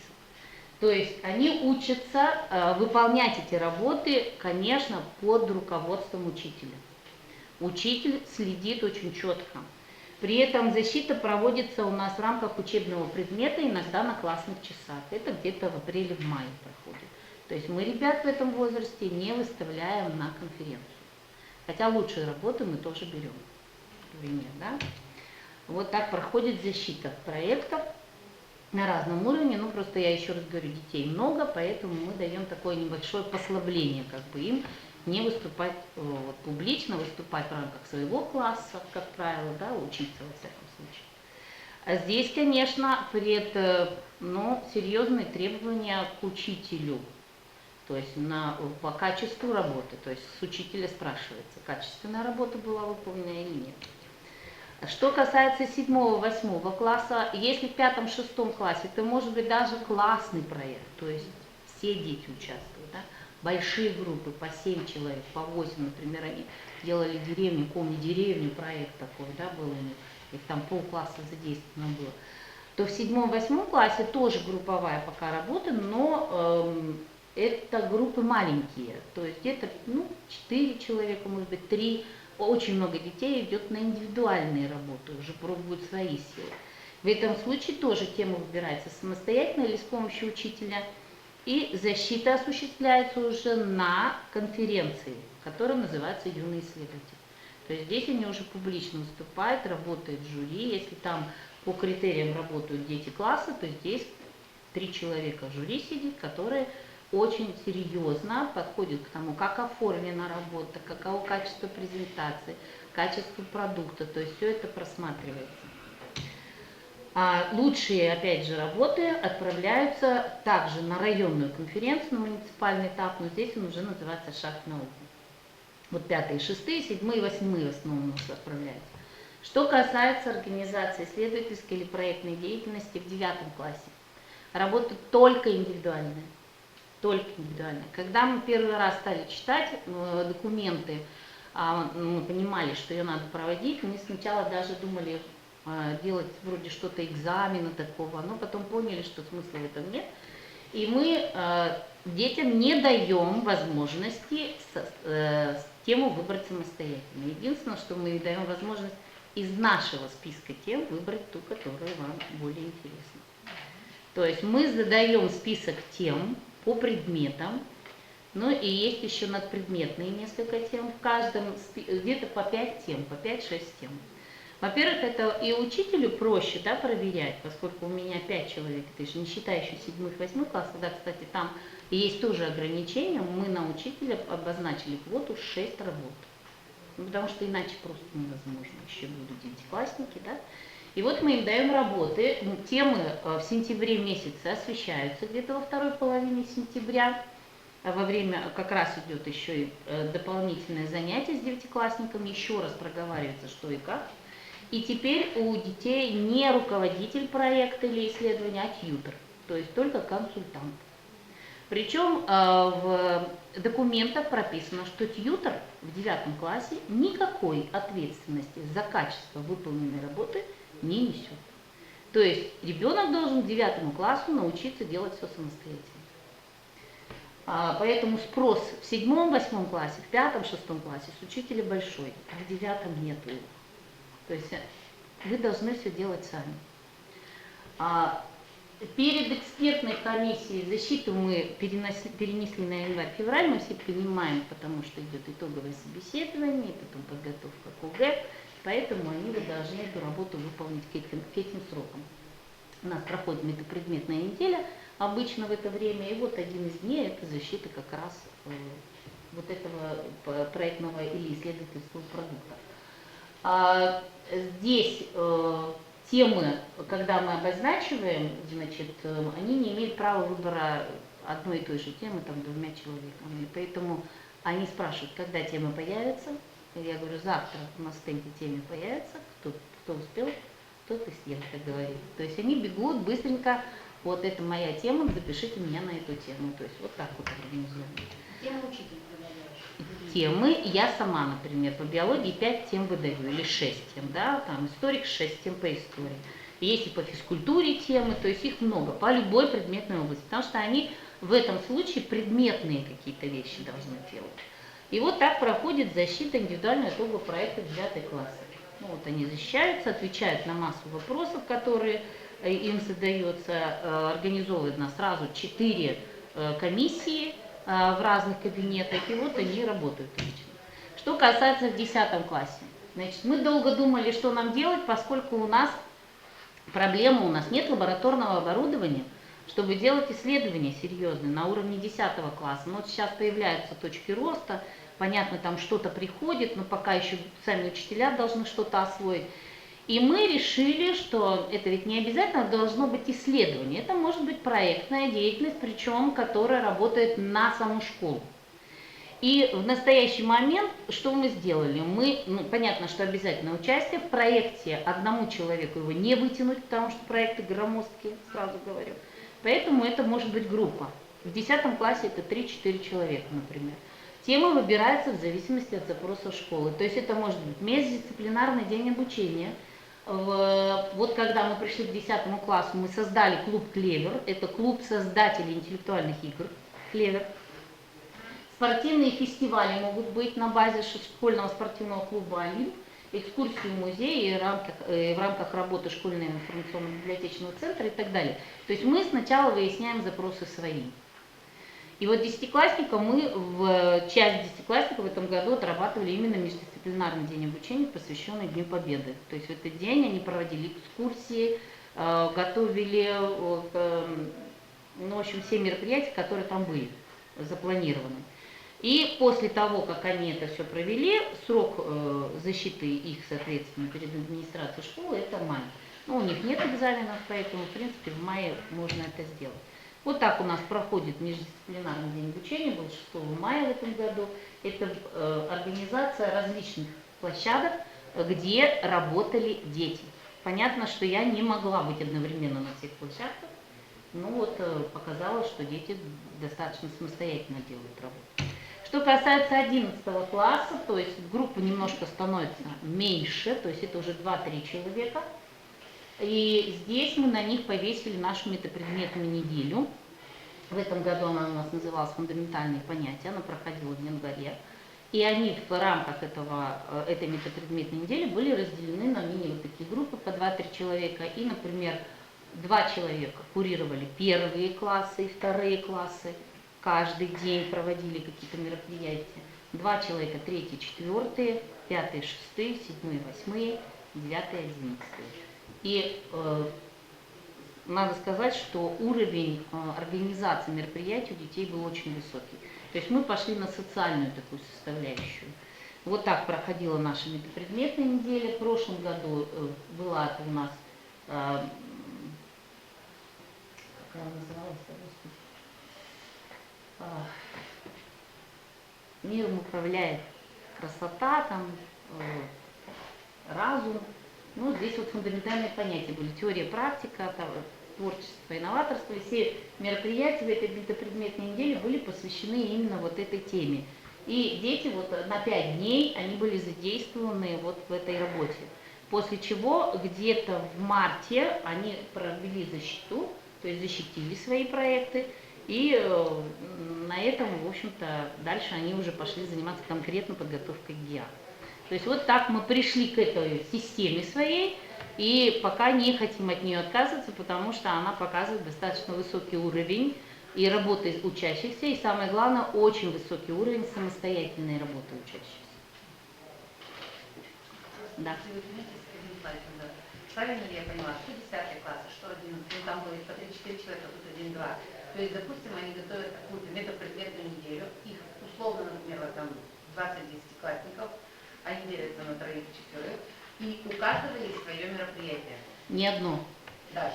Дело в том, что в 10-11 классе, значит, это должно быть образовательное событие. А это серия проектных работ. То есть это не одна игра. Например, девочки 9-11 классов вот каждый день проводили какие-то мероприятия, например, это была интеллектуальная игра, там, скажем, посвященная разуму и чувствам. Где-то это, возможно, была акция, да, которую они на следующий день проводили. Я не могу сейчас показать, у меня, конечно, есть эта метапредметная неделя, я могу показать потом. Но вот они линейку этих мероприятий 9-11 курируют. Они сами это все придумывают. Я иногда подсказываю, говорю, давайте, проверяю, естественно, да, поскольку я уж еще и веду у них предмет этот индивидуальный проект. Поэтому в рамках этого предмета они работают. И я, естественно, проверяю, говорю, показывайте, и они говорят, вот у нас что-то не получается. Их у нас было в этом году 18 человек. Часть задействованы были в работе метапредметной недели, 3 мальчика проводили кибернеделю, то есть это совсем другое мероприятие, тоже была серия мероприятий. Потом фестиваль «За здоровый образ жизни», вот были ребята 3. Они, сразу хочу сказать, они организаторы, но они могут, да, задействовать ребят из других классов, которые помогали им в проведении. То есть их задача организовать, придумать, сделать. Вопросы? Как у вас в учебном плане отражается индивидуальный проект? Вы в какой части учебы? Так, ну индивидуальный проект в 10-11 это урок, а до 9 класса внеурочная деятельность. Чуть-чуть оплачивают, чуть-чуть буквально. В зависимости от количества работ. По чуть-чуть. Бывает, например, одному месяц проплатят учителю, другому учителю проплатят. Вот так, если вы с точки зрения финансовой составляющей еще спрашиваете. А так это у нас коллектив такой, мы их сразу предупредили, что не надо думать, что мы по современным понятиям мы не урокодатели. То есть в наши обязанности учителя входит еще и вот эта деятельность, проектно-исследовательская. Поэтому мы обязаны ее выполнять. Мы раз обязаны, то все делают. Если тебя ребенок выбрал, ты должен работать с ним. Но единственное, что квота есть. И вот дети подходят, говорят, у вас еще есть место, но вот я, например, не умею отказывать. Я говорю, что очень хотела со мной работать. Да, можно? Я говорю, можно. Вот у меня бывает не 6 человек, а 10, например. Да? Но есть дети, которые больше меня дергают, чем я их.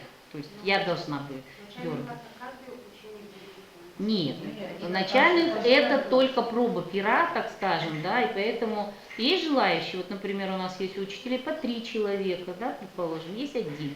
У нас только квота 1 должен быть от класса, это точно, а может быть и 5. То есть вот такая работа есть. С 5 по 11 все в обязательном порядке. Все, Спасибо, Наталья Вячеславовна.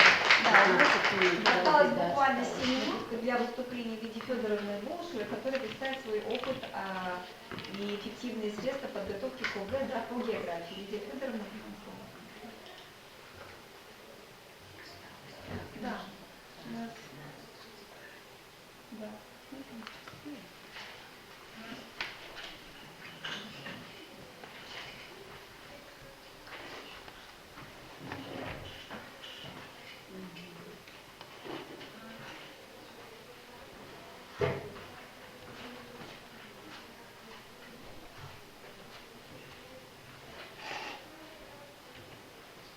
Добрый день, уважаемые коллеги. Что-то забыть легко, а вот исправить сложно, поэтому необходимо все сделать правильно с первого раза. И на помощь приходит чек-лист. Тема моего выступления – чек-лист как средство формирования ключевых компетенций учащихся при подготовке к ОГЭ по географии. Чек-лист в переводе с английского «контрольный список». Это список необходимых последовательных действий, подсказок для качественного и эффективного выполнения повторяющихся действий или работы. По-русски синонимы – это план действий, алгоритм, инструкция, пометка. Суть чек-листа – создать оптимальный перечень шагов для постоянного процесса. Смысл чек-листа – не допустить ошибку в плане действий. Всего в чек-листе 2 столбика. Формулировка задачи или список дел и отметка о выполнении. Отмечая пункты списка, рекомендуют специалисты галочками или крестиками, можно увидеть состояние выполнения работы. Посмотрим основные преимущества чек-листа. Структурирование информации, экономия времени, уменьшение числа ошибок, продуктивность, потому что задачи решаются быстрее и эффективнее с уменьшением числа ошибок. И мотивация. Успешное выполнение чек-листа дает чувство удовлетворения. Принципы составления чек-листов описал Атул Галанди, американский эксперт в области оптимизации здравоохранения в своей книге «Чек-лист». И при создании чек-листа по Атулу Галанди необходимо придерживаться нескольких правил. Сокращайте. Это пункты с понятными, конкретными, четкими формулировками. 1 пункт, 1 действие, 1 задача. Включайте только то, что можете забыть. Пункты пишем в утвердительной форме. Выполнить, взять, вместо не забыть взять. Чем проще, тем удобнее в использовании. Опробируйте, тестируйте и редактируйте. Чек-лист должен быть актуальным. 1 чек-лист, 1 страница. Использование чек-листов актуально и эффективно при подготовке к основному государственному экзамену по предметам. Так как я веду географию, приведу несколько примеров по географии. Можно в виде чек-листа представить задания ОГЭ, связанные с работой по географической карте, плану местности, при определении типов климата и так далее. Например, в основном государственном экзамене задание 19 нужно расположить регионы России по последовательности, в которой жители встречают Новый год. и даны регионы. По этому заданию мы составляли чек-лист к этому заданию. Нахожу регионы на карте, вспоминаю соотношение сторон горизонта, располагаю регионы с востока на запад, так как солнце идет с востока на запад, там раньше встречает Новый год. Заполняю таблицу. И еще посмотрим задание 9. Вот, например, надо определить расстояние, легкие задания подобрала. На местности по прямой от колодца до дома лесника. Вот такой топографический план. И тоже составляем чек-лист к этой задаче. Найду условные знаки, измеряю расстояние, умножаю результат на масштаб и записываю результат. Как вы заметили, задачи пишем в первом лице единственного числа и в утвердительной форме. И вот чек-лист – простой и эффективный способ научить детей составлять список таких подсказок, алгоритмов . Использование чек-листов также способствует формированию функциональной грамотности, в частности читательской грамотности, естественно-научной грамотности. И считаю, что применение чек-листов способствует повышению успеваемости и качества знаний учащихся. Например, в 2021-2022 учебном году предмет по выбору география у меня выбрали 5 учащихся из 10. Результаты были следующие. 2 пятерки, 2 четверки, 1 тройка по баллам. Максимальный балл 30 баллов. Успеваемость 100%, качество знаний 80%, обученность 73%.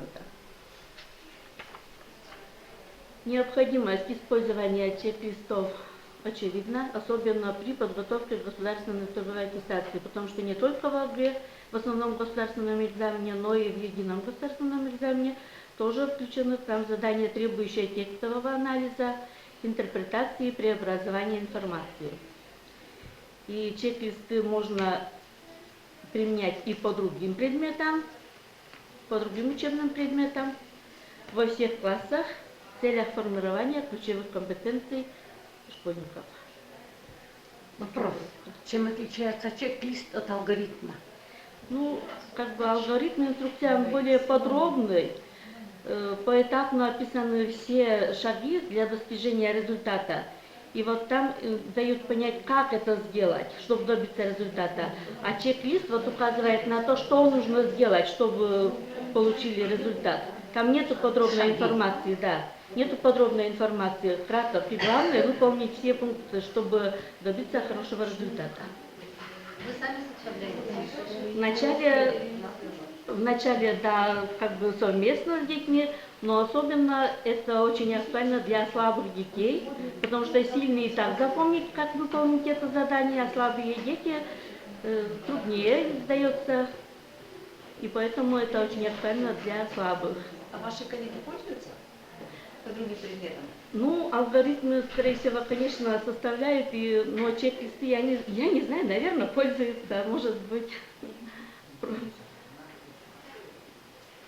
Делитесь своим опытом с своими коллегами из школы, рассказывайте, что это очень эффективно. Ну, на мой взгляд, да, эффективно, и нужно тоже краткость, сестра таланта. А как вы к этому пришли? Как решили, что? Потому что у нас проблема у детей, читательская грамотность у них страдает, не любят читать задания, не любят выделять главное, и особенно слабые учащиеся. И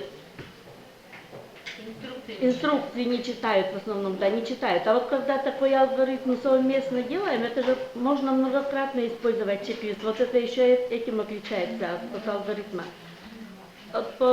У нас же одно задание, допустим, 9, оно все схожее, похожее. И вот по этому алгоритму у них потом доводится до автоматизма. Они запоминают, как выполнить это задание.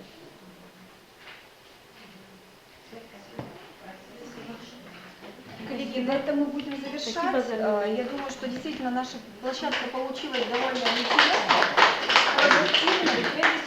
практикоориентированный. Каждый из докладчиков представил свой опыт, который понятно, что нарабатывался с годами, поэтому я думаю, что каждому из нас было полезно это послушать. Исходя из программки, я думаю, что сейчас мы все идем на обед, а далее уже по Дискуссия по школе. Спасибо всем огромное.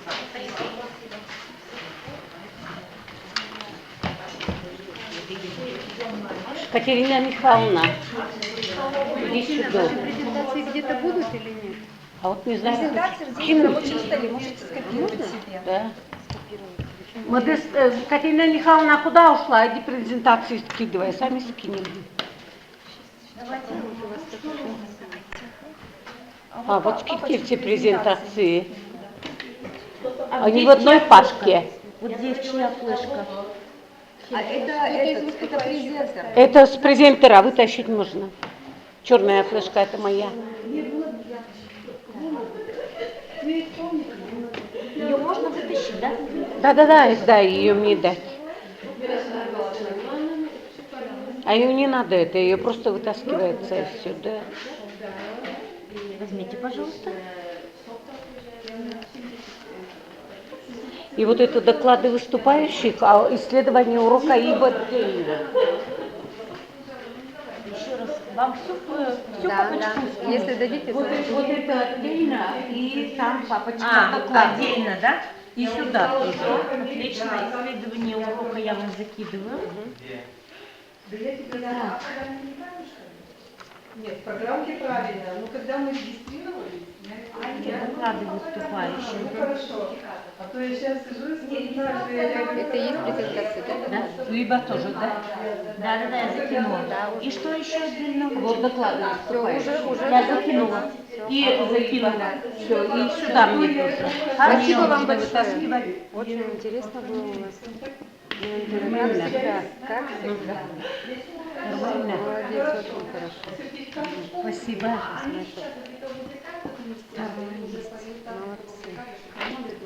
Так, и вам тоже, да? Это же обед, да? Папочки. Идите обедать.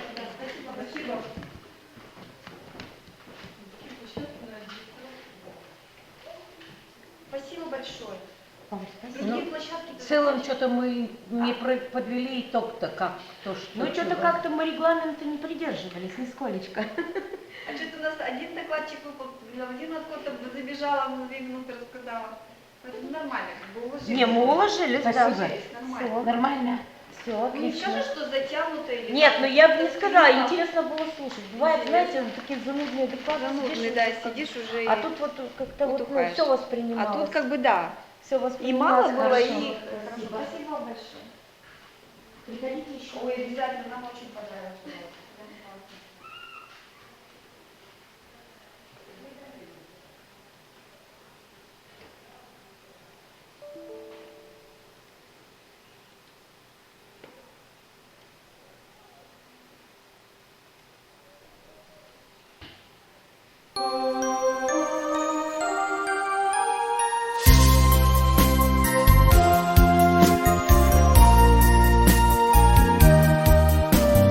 Thank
Ну, площадка закончилась, да.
Проводите меня.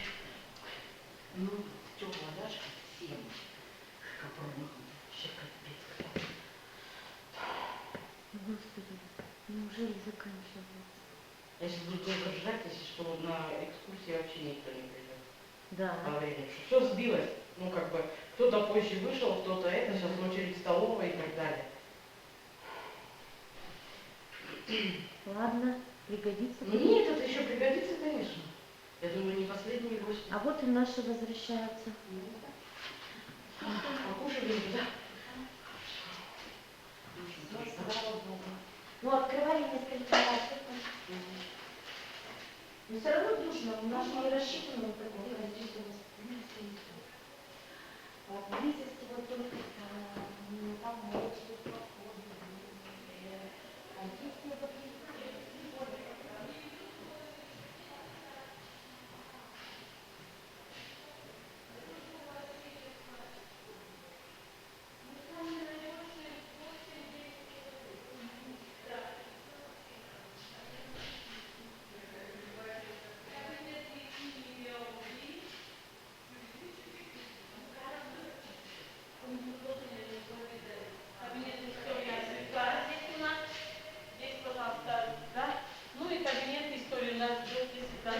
Здравствуйте. Проходите, пожалуйста, буквально на 2 минуточки ко мне. Конечно, зайдем к нам, пожалуйста. У нас, знаете, впервые такое грандиозное мероприятие, гости со всей республики.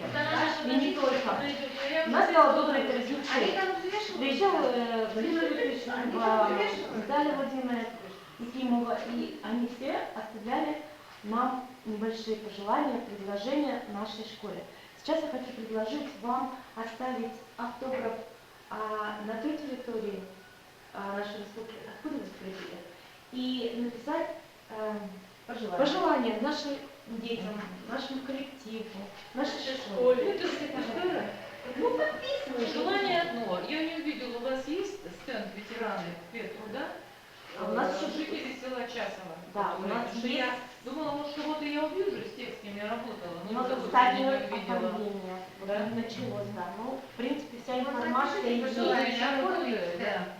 Нет, Здравствуй, Любовь Ивановна работает? Нет, но живет она. Живет. Кириченко, Александра Генриховна, Торопова Галина Николаевна. Они здесь, все здесь же. активисты. Цибунина.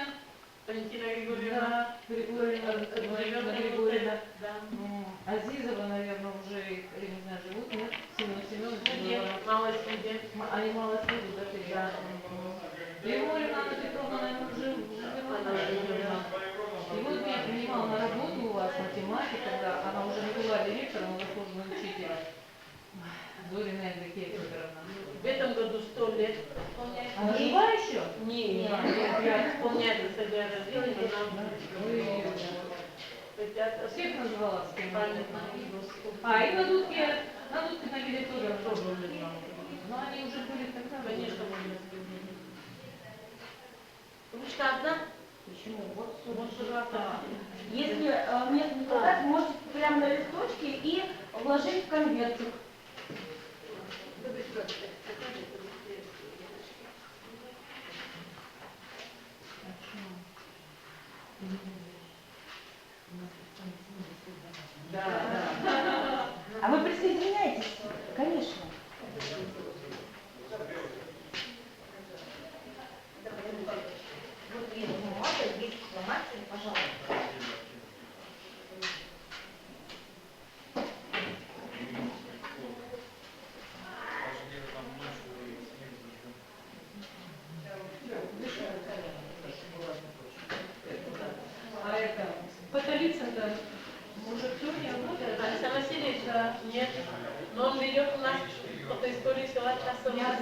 Я в ВКонтакте было выкладывается, там я вижу и так далее. У него сестра младшая была, Света, когда была живая, нет? Странновато, потому что она такая странноватая была. Их там сейчас 9 было детей, я помню, в семье.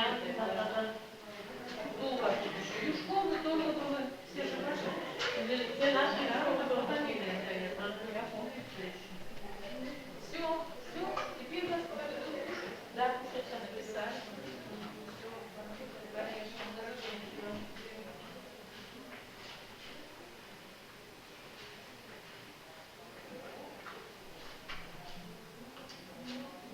Не маленькие, ну у меня тоже был для ребяшки маленький кабинет 7 на 2 окна. Включайте, может 12, понятно, перевод 24. Большие вопросы? Есть? Мне не классно. Нет, это вообще один, было один. Ну,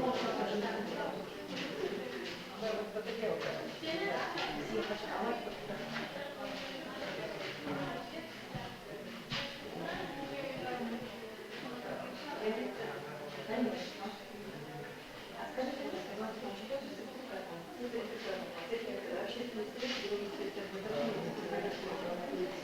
спасибо огромное.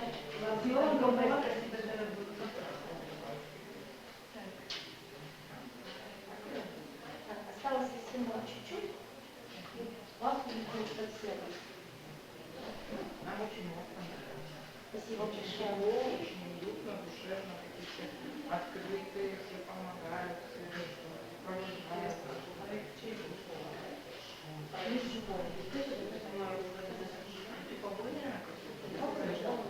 Ну, школа, детский сад, получается, например. А вот у нас еще вопрос. У вас вот я флагшток, это вы в этом году? Это сейчас, да, сделали. Это вы купили? Или по проекту? Нет, его не было. То есть это закупили? Да. А площадка была? Площадка была.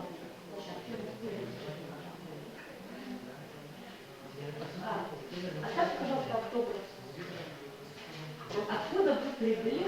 Да, если вас не затруднит, пожалуйста, пожелания и предложения для нашей школы. Можете вот на бумаге и вложить в конверт истории, откуда вы прибыли, пожалуйста. Бумаги вот здесь, бумаги здесь. Вот так, автограф, пожалуйста, оставьте, вы откуда прибыли? Пожалуйста. А вы откуда знаете? А вы из какой школы? Да? Я в третьем интернате работала, я сама слушаю. Я 41. Понятно. Так, ну давайте продолжим, потому что 14:10 вы должны же уже... Потом пришел вопрос. 14:10 вы должны уже в зале, поэтому давайте... Что я вам сказала девушкам. Да? Да? Ну давайте. Девушки красавицы. Ставим автограф, откуда вы прибыли. Сертификат, и вот здесь вот девочки подписывались сертификат, вот здесь. Кто еще не подписывались? Да, пишется. Если не трудно, подписывайте, желание, приглашение. Но дело в том, что мы передаем это все в школьный музей, который, кстати, оформление. Сейчас перед вами группа была, не высказали, почему у вас нет стенда о педагогах школы, ветеранов. Я говорю, он у нас есть, он не оформлен. Ну у вас там, потому что в коридоре. Да, да, у нас только начинается. У нас было такая, да, мобильная выставка была, но ширм мало, и поэтому снимается, оформляется, снимается, оформляется.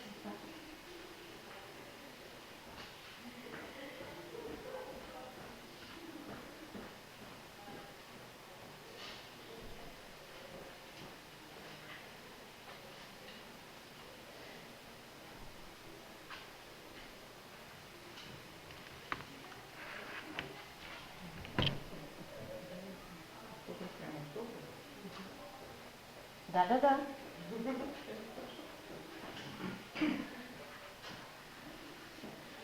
Можно скинуть на флешку выступление? Конечно.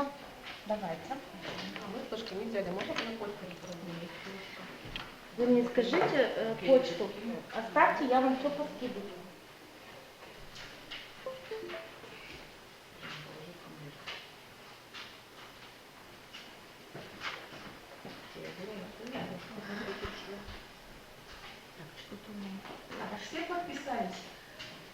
Вера Михайловна, вы не подписались? Я? Конечно. Я не успею. Ольга, да? Да. После всех. Хорошо.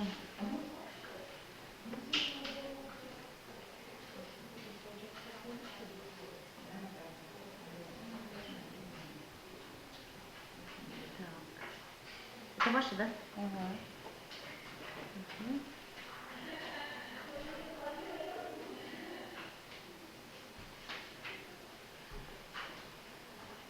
У вас нет интернета? Есть. Есть. Ну, у нас он просто... Wi-Fi. Нет, у нас проводной. А, проводной. Да. А, все понятно. А так? Нет, можно Wi-Fi, но у меня нет этой. Кого? А дело в том, что, как сказать, у нас Ростелеком очень много фильтров ставит. Я, допустим, забиваю что-то информацию по Великой Отечественной войне, идет слово война, битва, он мне хоп и перекрыл. Как-то я искала фотографии Волошина и Космодемьянского, он мне не дал. Не открыл. Пока вот еще не настолько. Ну, вот не поймешь, да, каким образом он действует, все. Все? Спасибо. Кто-то хотел оставить электронку? А мы решили на одну. Да? Хорошо. Потом пойдемте дальше, пройдем по экскурсию по школе. А можно оставить электронку, да, или оставь, я закину. Сколько детей в школе? Вот сейчас будет 70. По 11 или по 9? По 11. Попал, как бы это сказать, у нас вот класс был один человек. Одна девочка училась. Она ушла и нет 10 класса. Ну что. А есть достаточно такие большие, у нас норма 12 человек, что нельзя. Почему? Он рассчитан. Да, по проекту. Ну, у нас тоже нужно. Электронка. Хорошо. Спасибо большое за внимание. Вот, и поэтому у нас вот таким образом. Нет, у нас же тоже так же. Норма, но у нас потому что УВЗ дети, у нас тоже норма 12. Там у вас остался 8 век? Нет, видовое же законом об образовании вообще все новым законом об образовании. Нет, просто Ну, убрали-то я понимаю. реализующие адаптированную программу. Чтобы лишнего не платить. Потому Нет, что 10%. класс-комплект по видам-то были определенного количества, а так как нормативно все уже не пересматривалось, и все, и начали... Нам вот, у нас не хватает, самое главное, нормативной Евгения Федоровна, вы все? Только не Федоровна, да? Ой, Евгения, прошу прощения. Так, и это последнее, да? Ну, не знаю. Ну, нет. Если больше никто не подбьет. Электронку еще оставили? Так, Светлана Ивановна, вы нас еще не отпускаете? Ну, почему не отпускаю? Я скидываю это. А? Конечно, идите. Ну, пойдемте. А доклады, Спасибо. да? Да. Так, мне нужно остановить видеозапись. Ударский район. Сейчас. Я повернула уже, чтобы не было. И мне нужно этого мальчика. Мальчики все нужны.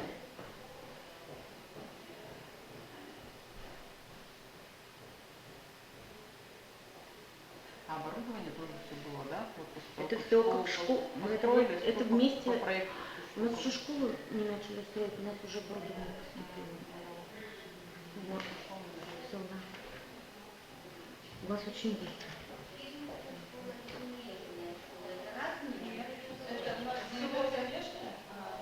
О, земляки. Да. Это, пойдем по школе? Так, Наташа, если я тебе не пришлю, значит ты мне напомни. Ага. Всего доброго вам.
Флешка нужна будет? Я не знаю, как с компьютера на флешку прям? Флешка, наверное, флешка, да, только так. Привет! Коллеги, может быть, прерву? Александр Михайлович, там пока у нас не получается на 8 площадке, там же должны скинуть материалы на компьютер, или как мы забрать с компьютера материалы? Мы ничего не делаем. А эту вроде как отключили, связь с товарищами. Да. С товарищем. Да. С Луганском. Так,